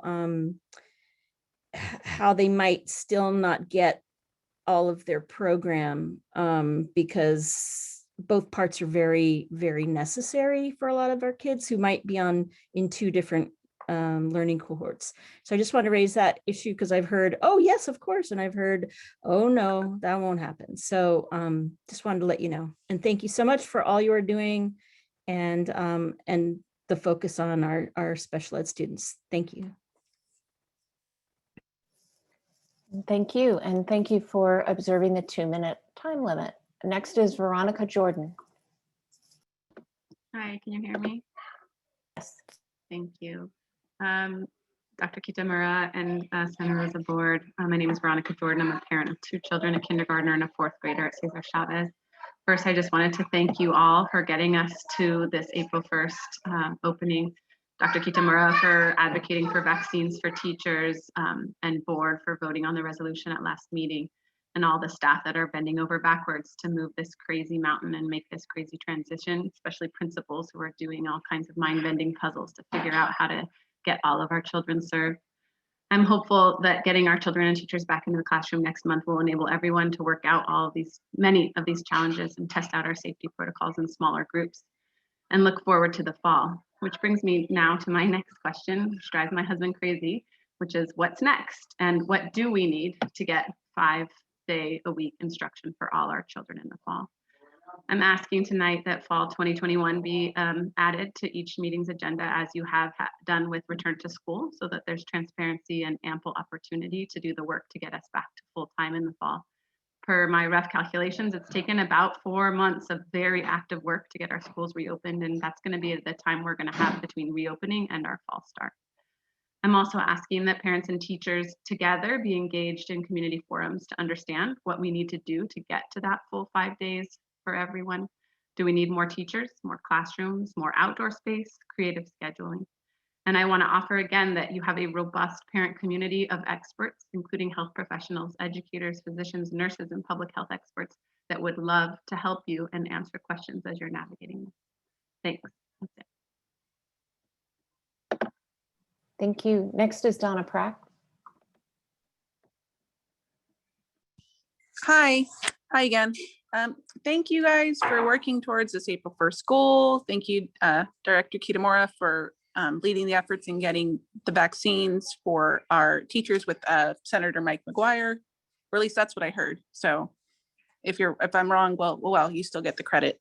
But also my son, I just wanted to tell you something positive. Last 2 weeks, my son's been able to go onto campus for his middle school. He's a 7th grade student at Cook. And our restorative specialist has been having in-person cohorts. And it's been the best experience for my son, who, 3 weeks ago was sitting on the couch looking depressed and telling me, he's like, I need to go back to school. I can't do this anymore. I need to be challenged. I need to be on campus with my teachers and other kids. And so Manny's in-person cohort came at the perfect time for my son, because his mood, I'm sure the honeymoon will end in like 4 months when their in-person learning's there and I have to drag him out of bed to get to school. But, he's excited about going onto campus, even if it's for only 3 hours. So thank you and have a good night. Thank you. Next is Stacia Okura. Good evening, Dr. Kitamura and school board. I'm a parent of a student at CCLA. And Dr. Kitamura, I just want to echo what the last couple of callers have said and say thank you so much for being so creative and resourceful and reaching out to Senator McGuire and securing those vaccines for the teachers. That was really, really important. And also thank you to the district and the school staff who are working so hard to get the students back on campus. Our family is so looking forward to having some in-person instruction on April 1st. I'm calling in today to request that the fall instructional model be set as an agenda item on each board meeting going forward. I was really, really pleased to hear Dr. Kitamura say at the last board meeting that the default plan for the fall is regular in-person instruction, 5 days a week, all day, which is very exciting. I understood that the board will decide on that instructional model for fall by the end of June or early July. And I'm just looking at the calendar, seeing that that decision point is only 3.5 months away. And between now and then, there's only 6 board meetings. And so the community really needs transparency from the district to see that we're tracking to this full-time opening in the fall. And we really need to understand what the obstacles are to returning full-time in the fall. So I'm just requesting that you publish a schedule and metrics that you're going to use to determine whether this default plan is still on track. Can you publish a full-time fall readiness dashboard like you did for the March 1 target opening date? You know, we have 5 months to plan starting now. Full-time can be done safely. And I just really would like to know how you're working towards that goal and how the community can support that. Thank you very much. Thank you. And next is Monica Harrison. Hello, thank you very much to the board and to all the speakers that we've heard from tonight. Thank you for all the work that you have been doing and all the considerations that you give to the community and the well-being of teachers and students. At this time, I would like to express my concern for families that are more than likely going to choose to remain in a distance learning model. And I would like to articulate that I believe that while those families might be a statistical minority, within that statistical minority, there might be a vulnerable population because COVID has hit our minority populations, our Latino and Black communities much harder. That's a well-known data fact. And they have been traumatized. They have lost family members, watched the illness devastate their communities, and may be faced with a very difficult decision to choose the health and well-being of their immediate household versus the emotional and social well-being of their student and the education their educational choices. While I am not a member of that minority, I feel deep solidarity with them, having experienced quite a bit of trauma myself, and being a part of a vulnerable population for other reasons. So I'm very concerned about the plan for meeting the needs of students in distance learning and the disruption that this transition is going to cause with potentially only 1 month left in the semester. I think I've articulated that point. The last thing I'd like to say to Dr. Kitamura, the things that you shared on screen, the dashboard, the checklist. I think I found the dashboard online, but I don't see the checklist. If you could please make that available to us online, I would appreciate it very much. Thank you very much. Thank you. Next public comment on E3 is Rebecca Rocha.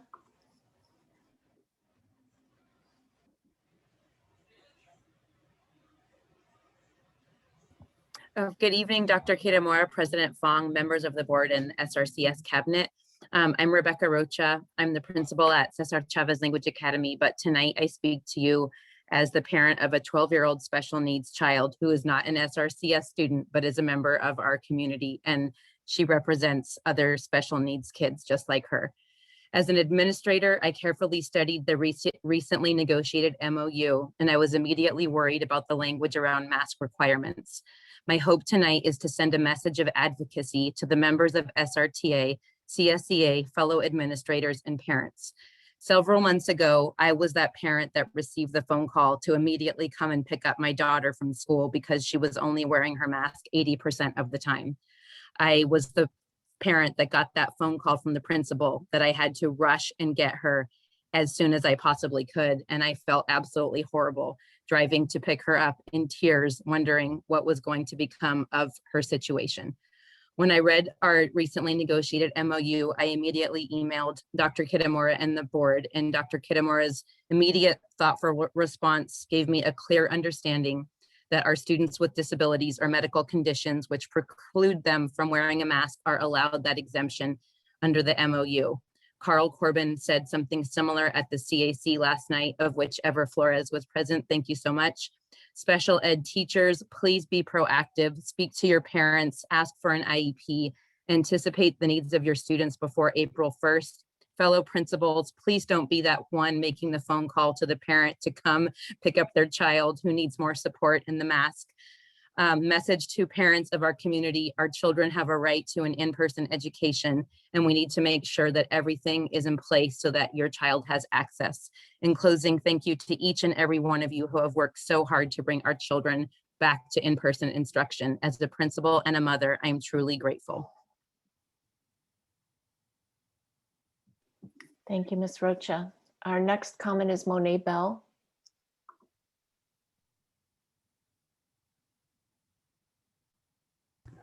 Sorry, I had a problem unmuting. We can hear you. Thank you. The board and community members, I am extremely frustrated with the follow through, the lack of support and direction provided in response to the in-person assessments that are now being conducted on individual campuses for our special education students. I have advocated for remote assessments, and I was thoroughly pleased to be trained to do those remote assessments. Now, I say remote assessments, but these are remote assessments that will be done technically on campus.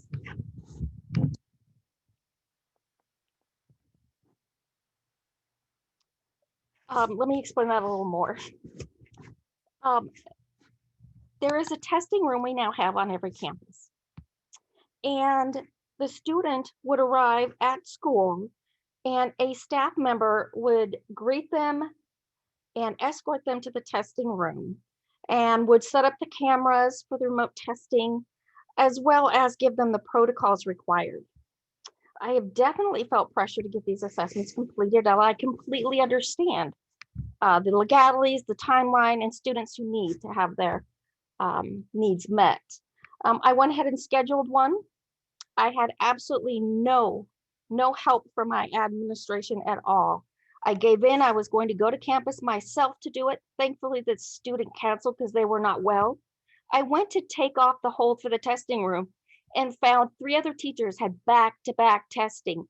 No time in between, no cleaning was going to be done.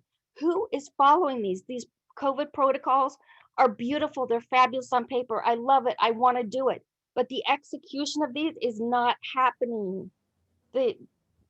Something needs to be done. Follow-up has to happen. We need to have a better plan. Thank you. Thank you, Ms. Bell. And our next public comment is Janelle Payne. Good evening, everyone. I'm speaking to you tonight without a script, so I'll be perhaps less eloquent and concise as usual.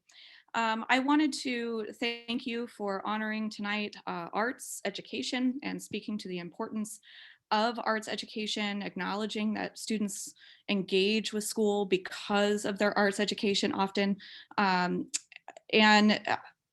at the same time talking about a return to school. And I would be remiss if I did not highlight and implore our HR office and highlight the concerns, I guess, with the return to school, with what that will do to our VAPA education. Our arts electives are going to get hit hard with this transition back onto campus. Students staying in hybrid are going to be removed from those classes, put into that hybrid bunch, distance learning, assigned to distance learning teachers. And these classes are already in the middle of planning performances and productions and art exhibitions, and they're underway already. And when the classes are disrupted and the teacher-student relationship and the student-student relationships are broken, those productions will be thrown into chaos. And so at the same time that we're honoring arts and we're acknowledging the importance of that, we are also acknowledging that those classes will be vastly disrupted and those productions thrown out of whack. And so we need to pay special attention, please, to those classes, to those relationships, to those teachers, to those students, we need to find a way that we can protect those classes and protect those experiences, because those classes are the reasons our kids are engaged. Thank you. Thank you, Ms. Payne. And President Fong, there are no other hands raised. Thank you, everyone.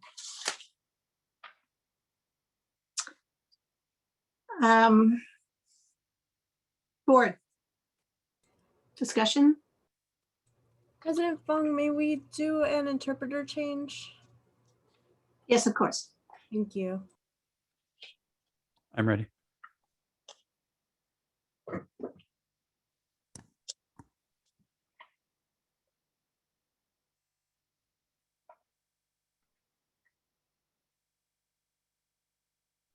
Good, President. We're all set. Thank you. Thank you. Board members? Comments? This is a discussion item.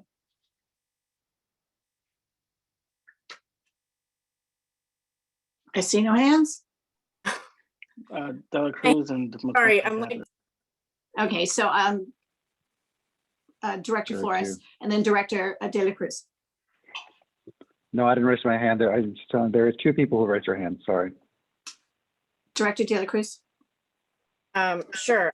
I wanted to just kind of add my voice to folks thinking about next fall, as well as April 1 and April 26.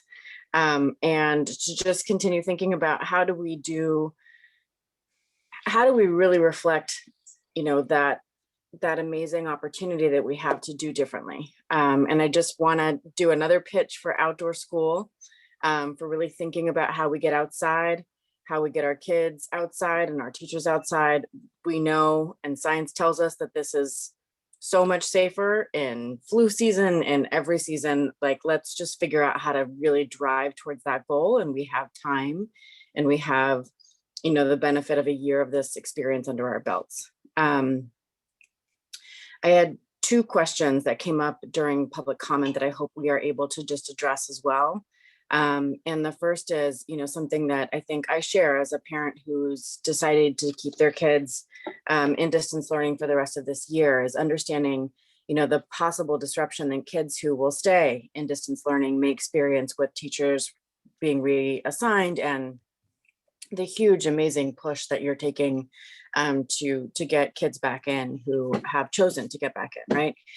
So I just hope that we are able to address that for a second and just give some information and some reassurance to those parents and kids who will stay in distance learning, and talk a little bit about also some of the exciting things that are coming up for those kids who choose to stay in distance learning, right? So there will be in-person opportunities. And I wonder if we could just talk a little bit about, what those will look like for kids who are staying in distance learning for the rest of this year. And then my third comment is, Gabriel Gomez, I just want to thank you for hanging in there and for showing us, what SRCS students are all about.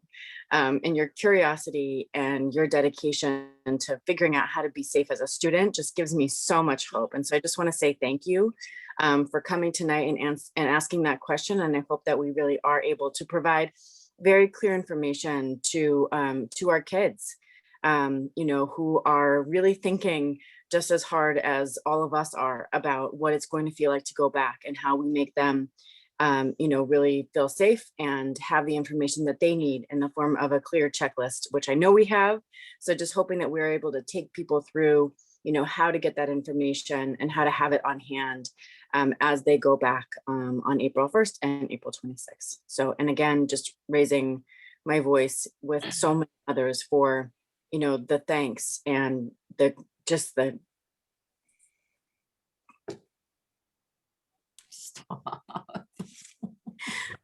deep gratitude, Diane. I just, I know you have moved mountains and not slept, and your sacrifice is so clear and so visible, and we are so proud and so thankful that you are our leader at the helm of this, at this ship, right now in these moments. And so I just,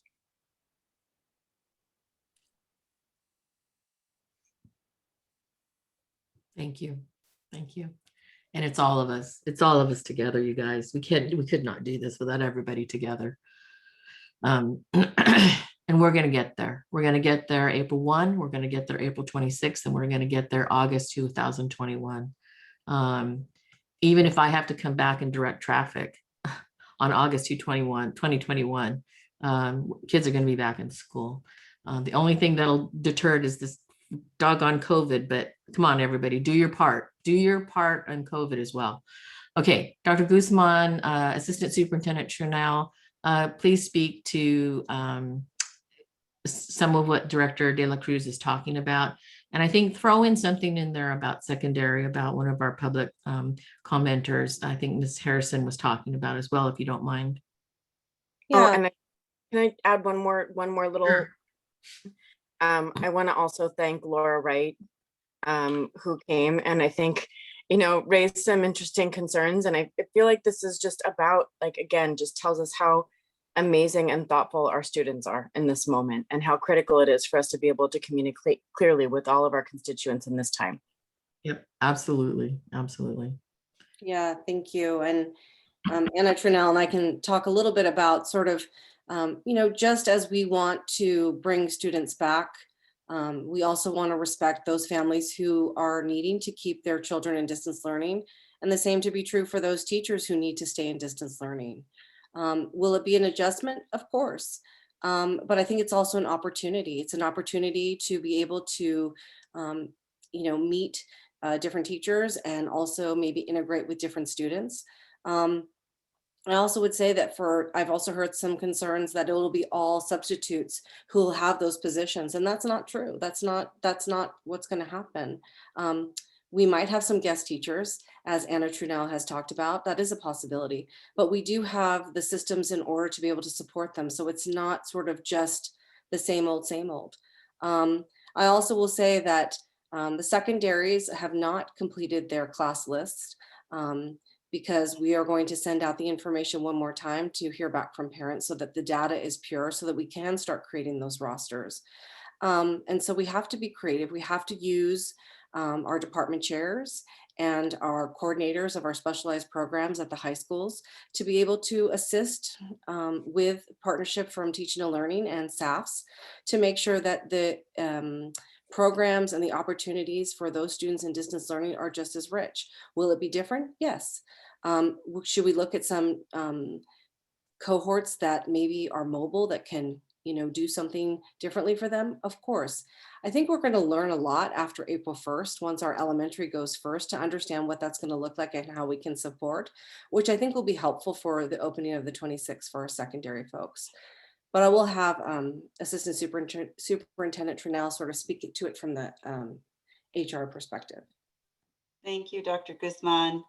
I just want to lift up the fact that the work that we've been doing through COVID, and now as we see the potential return to school, that this has been a very delicate process.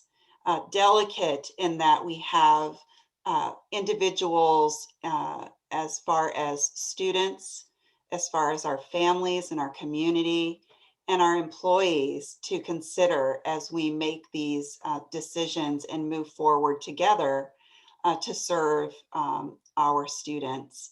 And in that, through this process in planning for return to school, as Dr. Guzman mentioned, there are going to be some shifts for our students who remain in distance learning.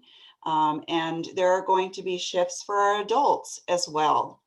What I can tell you is that as we are moving through the process of placement, we have very dedicated teachers in our system and staff who are both at the ready to return in person and equally are excited to continue to support students in a distance learning format. So what we expect is for our students who remain in distance learning, for example, to have the same level of support that we would expect if they were in the classroom. And that is to have teachers who are ready to serve their needs, that we have the ability to serve their social emotional needs, and that we as a district are providing all of the necessary supports for our educators to be able to do that for our students and families. So I can tell you from the human resources perspective, what I am seeing is a very dedicated group of educators and staff who are ready, whether it's in person or distance learning. And that we would ask for you to also communicate with our distance learning teachers on anything that your child or children need, so that we can ensure that we are meeting those needs. And likewise, if you have children returning in person, communication is key so that we know exactly what needs to be done to serve their needs. And finally, I would say that distance learning, if you choose to remain in distance learning, you have the ability to have the same services as hybrid students. You have the ability to get support services, counseling services, attend activities, attend field trips. You do not, just because you're on distance learning doesn't mean you don't get to participate in the overall school community. The principal is still your principal, even if you're on distance learning. The counselor is still your counselor. And as Assistant Superintendent Janelle said, just communicate with your principal if there is a need. So, okay.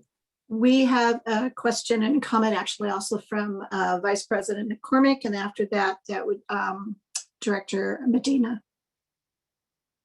I appreciate a little more that in-depth explanation on the distance learning. I know that's been a concern for the parents and students who are going to be choosing that option. And so thank you for following up on both those things. And then like everyone else, I feel like I'm full of gratitude, and I just want to acknowledge the heavy lift that this is. And I want to acknowledge the extraordinary amount of work and stress and problem solving that has already been done and that is still ahead of us, because we know that once we start turning this big wheel over, there's going to be issues that come up, and that we're going to continue to evolve and pick up more momentum and as we move forward more effectively. And so I just, top to bottom, just want to say I'm just so thankful and impressed. And I want to thank all our classified, all our faculty, all our administration, all district staff, and our cabinet and our leaders, top to bottom. Just fantastic job. This is really emotional and incredible to be here on the year anniversary, on the precipice of reopening as an option for our students. And I'm also thankful that we still have the distance learning option for those who feel that is their best choice as well, because it is very hard to run two things effectively. And so, but I think we've prioritized that needs to be an option still. So just thank you. Wanted to recognize it. It's been amazing, the work that you've done, and I know you're going to keep grinding. Thank you. Director Medina. Gracias. Well, first off, President Lyon earlier brought up the issue of safety. I'm glad that our bargaining units have been able to come to agreement on, meet and middle ground and have safety be something that's really important. It's been something that's really important to me. So I'm glad that, we're at a point where we can start moving forward with trying to bring our students back to in-person learning. I feel like it's really needed. And while I wish I could channel kind of FDR and say there's nothing to fear but fear itself, there is stuff that we got to worry about. And in terms of August, I think that decisions are going to be based off the conditions on the ground. And I think that's really up to like everybody in the community, taking it upon themselves to have safe practices. It's not just what's happening within here. There's a lot of stuff that's outside of our power, and we need you all out there to practice safety. And I think it's important that we're coming back, even if it is just a couple months, just to again, so we can work out the kinks for whatever might happen in the summer. And if we're not, at full 5-day in-person learning in August, which would be amazing. We've got the experience and we've been able to learn from it. So thank you to teachers, classified, district, and admin staff for all your hard work. I know you're working really hard to get us moving forward. I know there's still a lot of work to do, and I'm really just looking forward to just the positivity and energy and inspiration that students might receive, and I'm sure they will receive, and will be reinvigorated to just lift their spirits up because they're seeing each other in person. So thank you everybody for all your hard work. I appreciate it. Okay, I don't see any of the board members' hands up. All right, so I just want to close this with saying this, that I've been participating quite a bit lately in various California School Board Association events across the state. And I've been talking to and in meetings with quite a few board presidents, different districts, big districts, smaller districts, Southern California, Central Valley, and a little bit of the North. And I just have to tell everybody, we are doing a really good job. I am flabbergasted that these board presidents don't know what's going on. That's not the thing. It's because not much is going on, or just in time is going on, or it's not well planned. And, I don't know what they're dealing with, but it's, when I tell them about the kinds of things we're doing and the MOUs we've done and the work that the kind of relationship we're having with our labor partners, it's just flabbergasting. I'm flabbergasted, and I'm very proud that we are really at the forefront. And I don't think anyone knows that context, getting to hear about other districts across the state, but we are at the forefront, and I'm very proud of that. And a lot of it, of course, is due to our superintendent, who really has a reputation now also in the state. So very cool. So we are all beneficiaries of that. And then the second and final point I want to make is that, people, human beings, we get anxious when we don't know what's coming, and we start to do all this worrying. And, but I just, encourage us. And I think we've been we've been as transparent as we possibly can, getting information out. Even if we really don't know, we just get the information out. And then I want us to really think that we are in the hands of experts in this district. And these experts are doing the very best, and nobody knows. So like Director Medina says, what's going to be happening, what's on the ground. We're going to be ready. We're kind of like, okay, what's next? And then we handle it. So kudos to everybody doing that work. This includes everybody. Okay. Thank you. Thank you, President Fong. And Samantha Kim, I think, has gone offline, but I want you to know, Samantha, I shared your video of the children with the board, and they loved it. So thank you for that, Samantha. And thank everybody for your kind words. It is all of us together, working together to get this to happen. I do want to say, right now, right here, it's going to be a little messy. Okay, so please don't expect perfection. Let's expect connection. Oh my gosh, I just made that up just now. I might have to, but. Would you say that again? I don't know what I said. You have to get it off the tape. Connection, just try for connection. Perfection, connection. But seriously, it may be a little chaotic, but it's okay. Let's just get the kinks out. Someone said that. Maybe Miss Okura, maybe Miss Dr. Jordan. Let's just do this and get the kinks out, folks. And if you need to stay home, stay home. It's all okay. It's okay. All right, enough. All right, I am actually going to give us a 5-minute break. So we'll take that, and we're moving on to our second interim fiscal report right after a break. So I'll see you in just 8:30.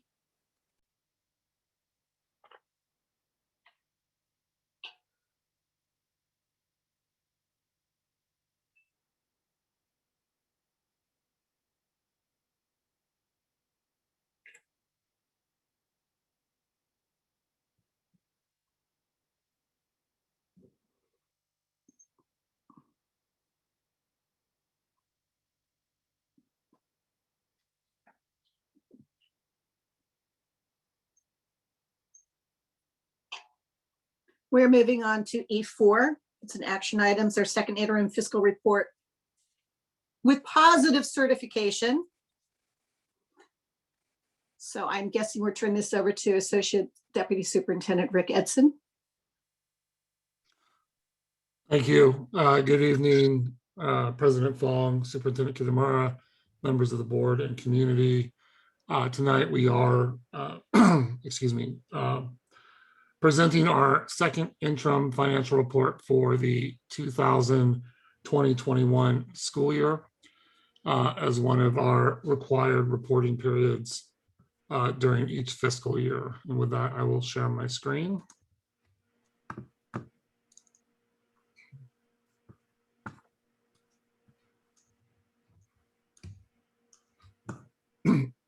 Also joining me tonight is Executive Director Joel Dantos, who will be here to add commentary and help with questions if there are some at the end of the presentation.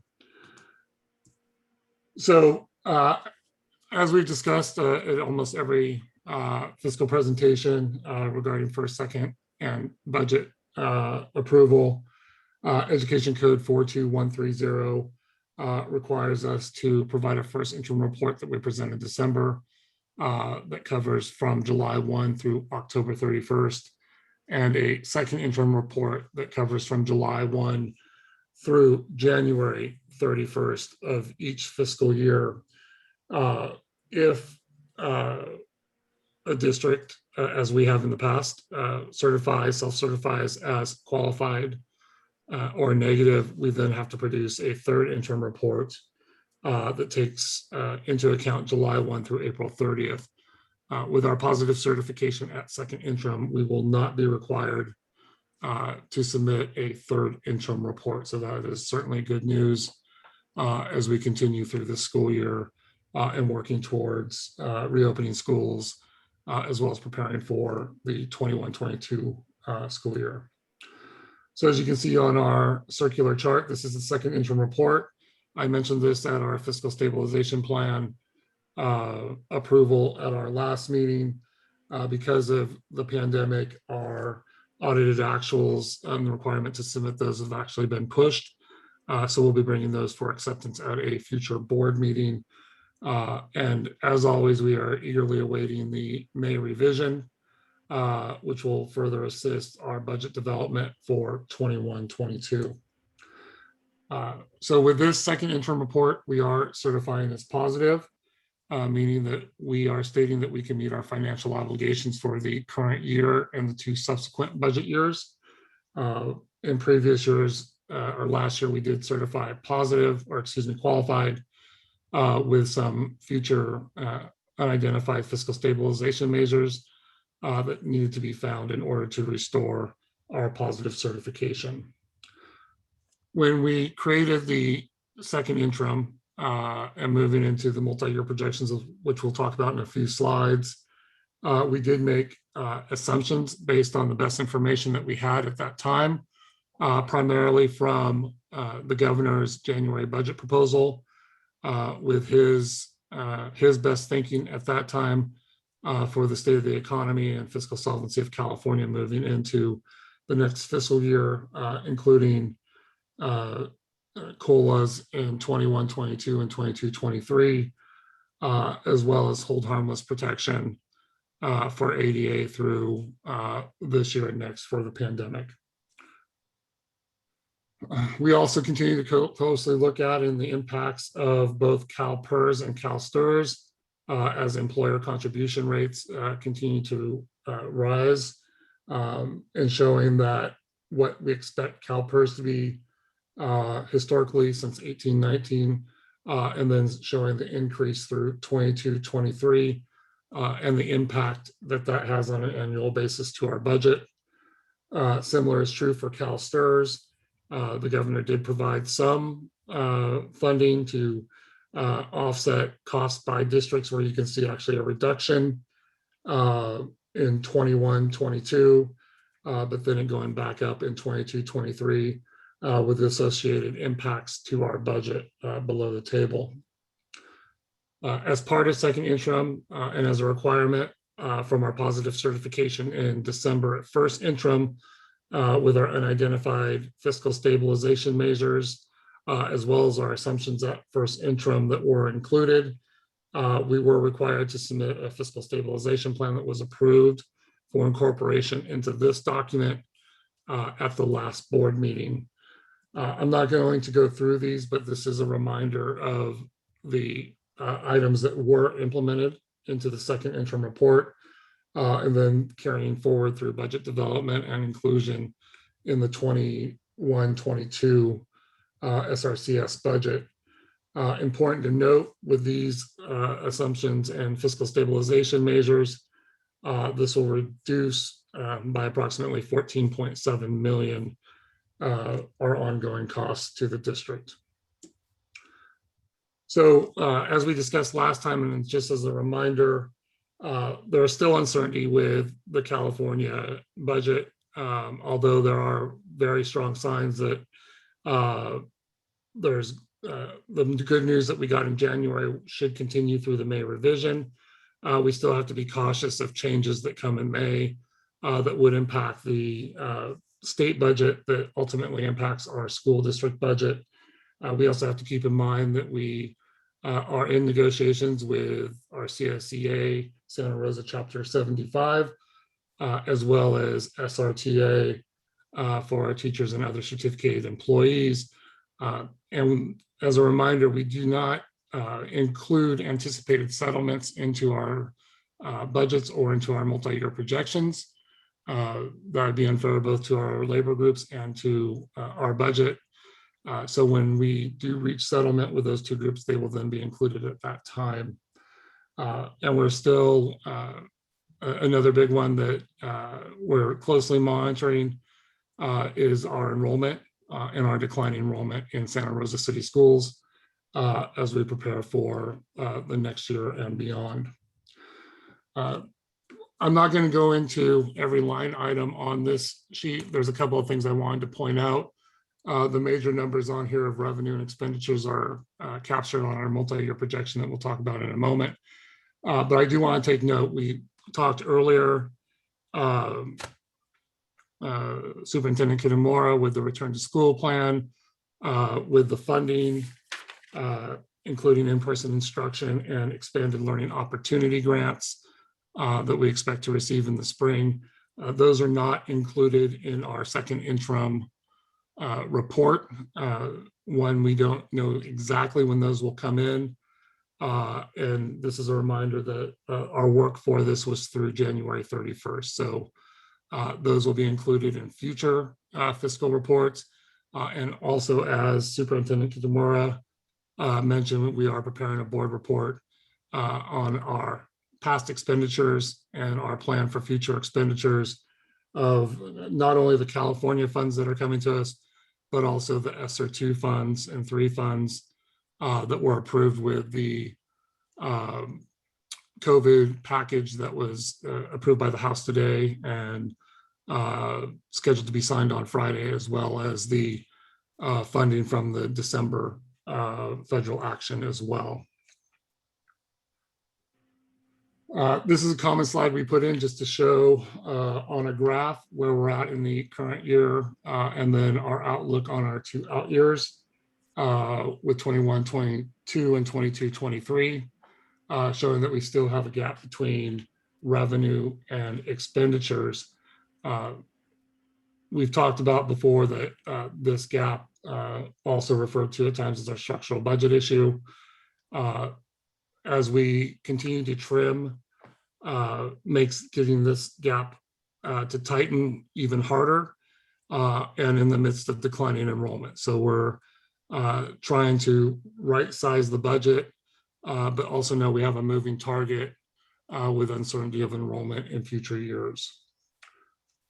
Going forward to the multi-year projection, you can see under future unidentified fiscal stabilization measures, because of the January governor's budget proposal, that eliminated that down to 0 for the remainder of this year.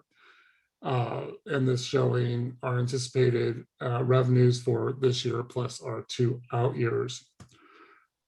When we come to the ending fund balance, you can see now that in 22-23, we are projecting to have above zero. I think one time we even had $7 for a fiscal report. That we're showing 2.2 million as of right now, knowing that, and I'll repeat this again, the uncertainty of the May revise, which could impact this, as well as taking into account ongoing negotiations that we're in the middle of with both of our bargaining units. A question that often comes up and that I want to just talk about right now is, or address, is when can we use the reserve for economic uncertainty? That in our third year, 5.4 million, this year expected to be 6.0 million at the end.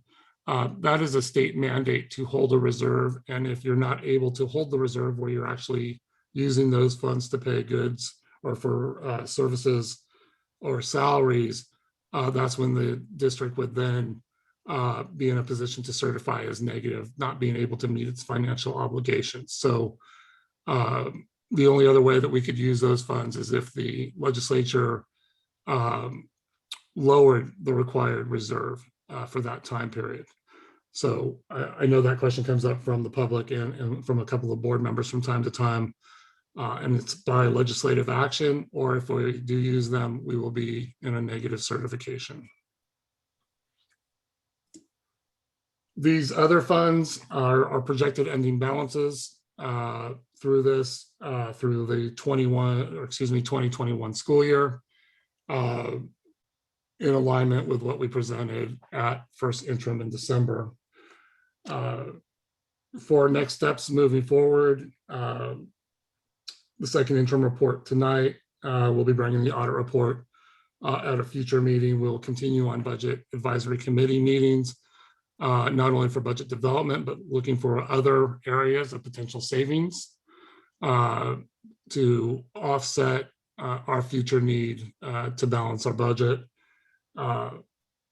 The May revision and then the budget assumptions that we'll use will be developed after the May revision in anticipation of the public hearing at the first board meeting in June, and then submitting a budget for adoption at the second meeting in June.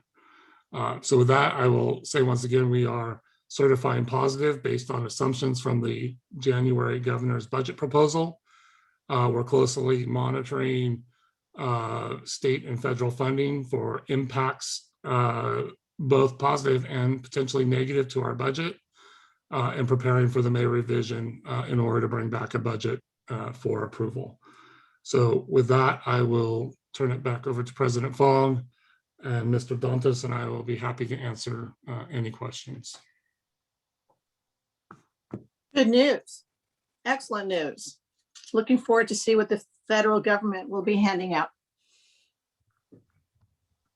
Board members, I can't see your faces. I will look for your hands. I see Director Flores' hand up.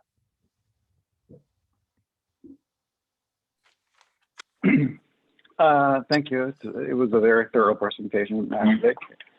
So on slide 16, I have a question for you. Were we in negative certification for the 2019-2020 school year?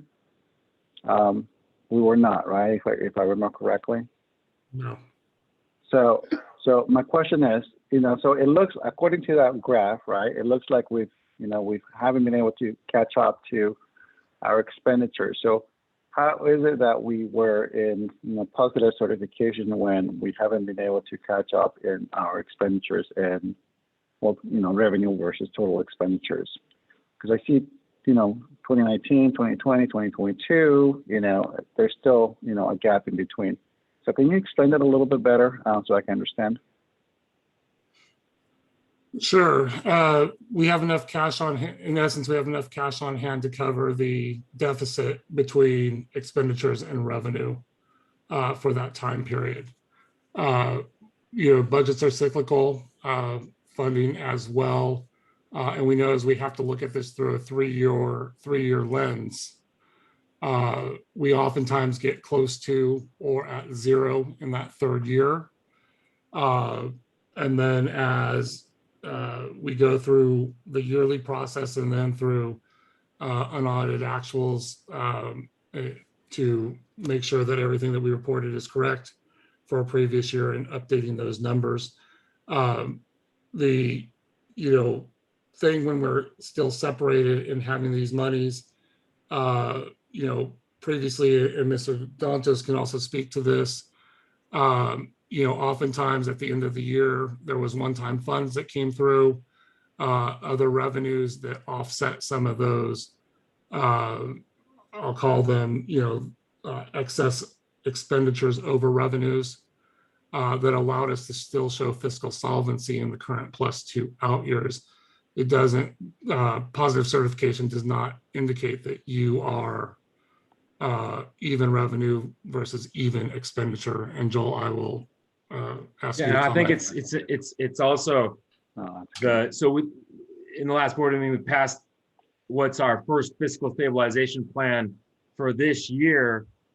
But since I've been here, I think that's our 5th or 6th one over the last three or 4 years. So yeah, we've made a lot of, so when we come out with the budget, we go through the fall and winter and work in the budget advisory committee, identify reductions or revenue enhancements. And just like in the last one, so you'll see expenditures go down via fiscal stabilization measures, and then revenues have gone up, like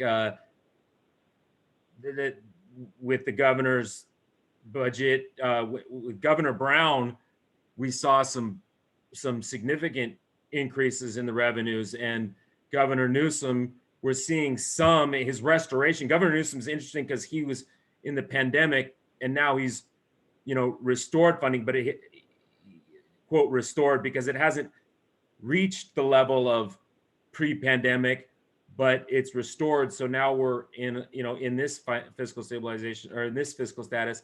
But I think it's the combination between the work of the budget advisory committee and the number of fiscal stabilization plans we passed, as well as the revenue changes. And that's kind of what we'll go through. And I think that's the answer to that question. Good question. Okay, so thank you. I understand this is a living document, right? So it would be helpful to see the evolution of the budget, over time, because I had to go back to previous board meetings, first interim, the budget report, and all that. So it would be nice to include those in here, so we don't have to toggle between board meetings in this presentation. So like your budget, your revision of the budget, right, and first interim numbers and then second interim numbers, so that way we have it in one place. It would just help us. I know it will help me, see how the evolution of our budget is going through the different iterations of it, right? Thank you.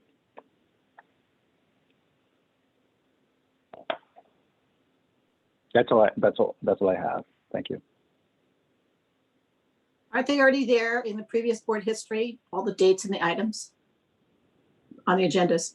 Yeah, they are, but that's what I mean. Instead of toggling between the agendas, it will be nice to have it in one document. That's all. Other board members? Director Medina.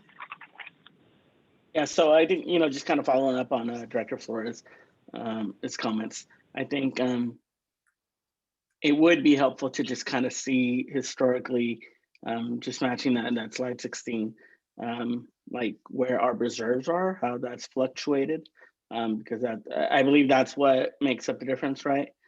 So I think just kind of how we've been, has it been a just straight up downward slope? Does it go in and out? Just kind of, I think that would help for a better understanding for us, at least for me. But I assume that's what's happening. So yeah, I think if somehow we can get some of that data, just to, I think for us, or well, at least for me, it's just to not just better understand, but just kind of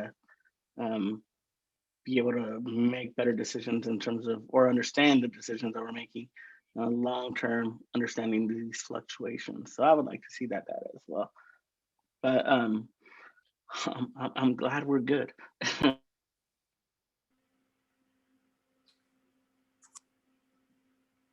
I don't see any other hands up, and let's open this up for public discussion, public comment. So if there are members of the public who would like to comment on item E4, please raise your hand at this time. E4 is the second interim fiscal report. Micah Carlin Goldberg would like to comment.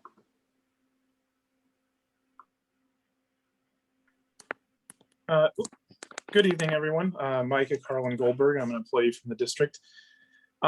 Something that Director Edson said that, or sorry, Deputy Superintendent Edson said that confused me, because our budgets are our priorities, right?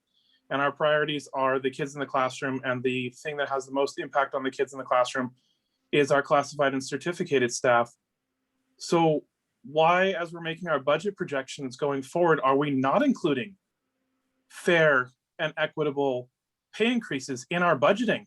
Because if we're looking out 2 years, out 3 years, and we're not budgeting for putting a significant pay raise down for CSEA, who's making under minimum wage right now, and if we're not looking to bring SRTA up to the state average, which we're currently, I think, 15% behind, that means that your employees have to fight over crumbs that are leftovers because you have not planned for giving fair and equitable pay increases. And this confuses me as to why it is that the budget, as you are looking forward, as you're projecting forward, isn't projecting for what is our budget going to look like when we give SRTA 15% over 3 years at the end of the negotiations, or when we give our classified staff a raise that the lowest paid staff member is $17 or $18 an hour instead of the bare minimum we can get away with paying them under the law. Like, it seems silly to me to try and make budgetary projections where you're not projecting the pay raises that you're going to have to agree to in order to keep staff in our district.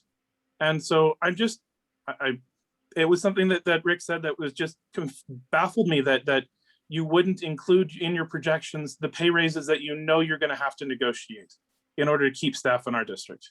So that's my comment. Thank you very much. Have a nice day. Thank you. And next is Will Lyon. Hey. No. Oh, there it is, huh?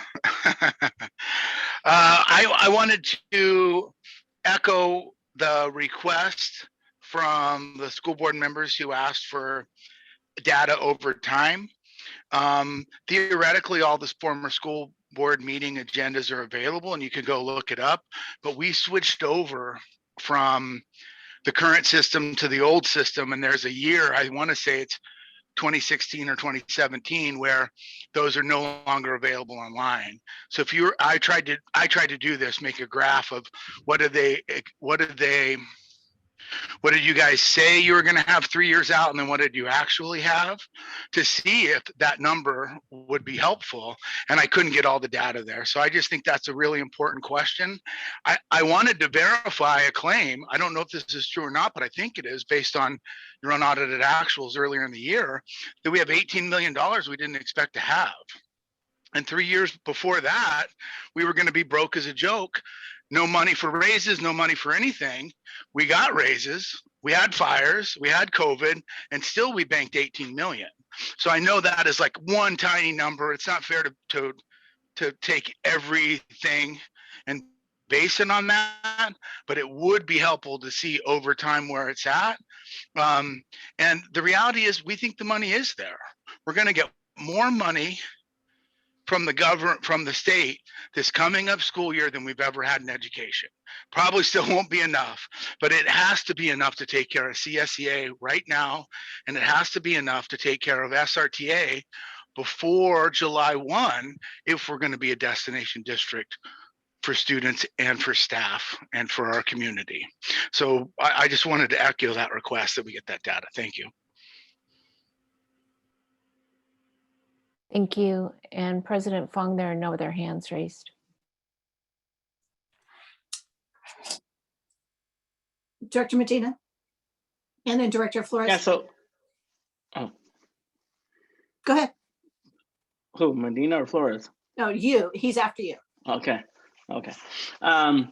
I just, and following up with Michael Carlin Goldberg, could staff just kind of clarify? Because I understand his point, but I think for us to project out raises, that would be kind of considered a sort of negotiation, right? So we can, or would kind of impose upon that. So is that kind of why we don't do that and can't do that? Rick, please address that. Yeah, absolutely, Director Medina. It's not that we're not planning for raises. It's not that we don't have models for raises that we're using. It's simply for the fact that it hasn't happened, and we'd be remiss if we put information in that was not what the bargaining units were expecting as a marker. And we want to be able to have fair conversations at the table about negotiations and the associated impacts.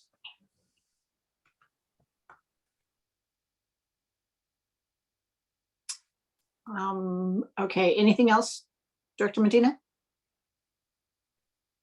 Director Flores? I'm good, thank you. Vice President McCormick. I'd like to make a motion that we approve the second interim fiscal report with positive certification for the 2020-21 fiscal year. Second. All right, so that was motioned by Jill McCormick and seconded by Stephanie Manieri. Let's have that vote, please, Adina. Director Lopez, Aye. Director McCormick, Aye. Director Manieri, Aye. Director De La Cruz, Aye. Director Sheffield, Director Sheffield, Aye. Director Flores, Aye. Director Medina, Aye. President Fong. Aye. Thank you. Thank you very much to Mr. Dantos and Mr. Edson. We are on consent items.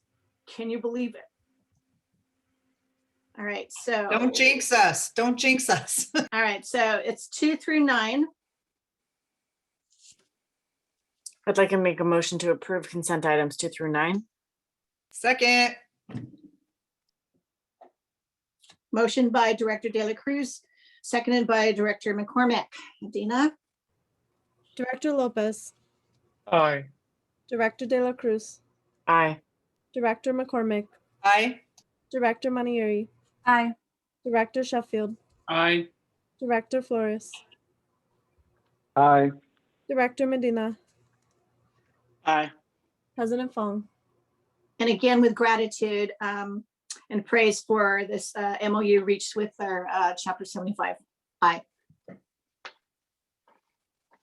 Great, thank you for those. We are moving on to the approval of the minutes. Special board meeting held on February 17th, 2021.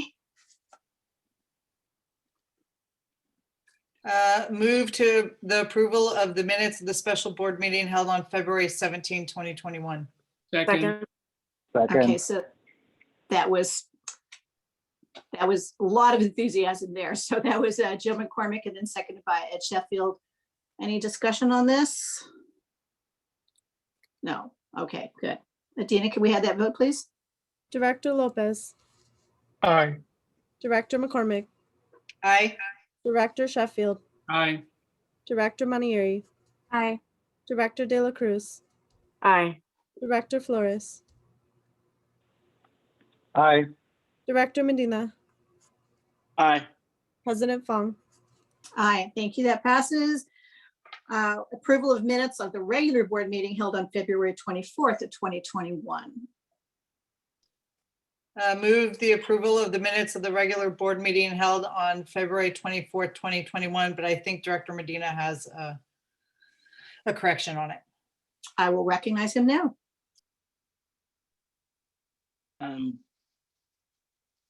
Well, there's a motion, but there's no second. So would it be a friendly amendment or? Okay, so the friendly amendment would be to correct under item E2 of the minutes to under the motion to extend the meeting to reflect the actual vote of board member votes. Amendment accepted. As I recall, that vote was 4-3. Yeah. 4-3 to extend. Okay, with that amendment. Director Lopez. Director Medina, did you want to say something? I was just gonna clarify that it will reflect like who voted what. And it won't just reflect the 4-3, right? Just want to make sure we're Yes. clear on that. Yes, we'll put the names of the yay and nay. Okay. Aye. Director McCormick. Aye. Director Sheffield. Aye. Director Manieri. Aye. Director De La Cruz. Aye. Director Flores. Aye. Director Medina. Aye. President Fong. Aye, thank you so much. Do we have any board member requests for information? All right, then I would make sure that I direct your attention to the information items for your own perusal that you have already seen or will continue to look at. And anything else, Dr. Kitamura, for the good of the order? No, thank you all very much. Let's note that it is 9:02 p.m. All right, we will see you all next Wednesday at a special board meeting. Good night, thank you. Even the night. interpreter hearing. Good night.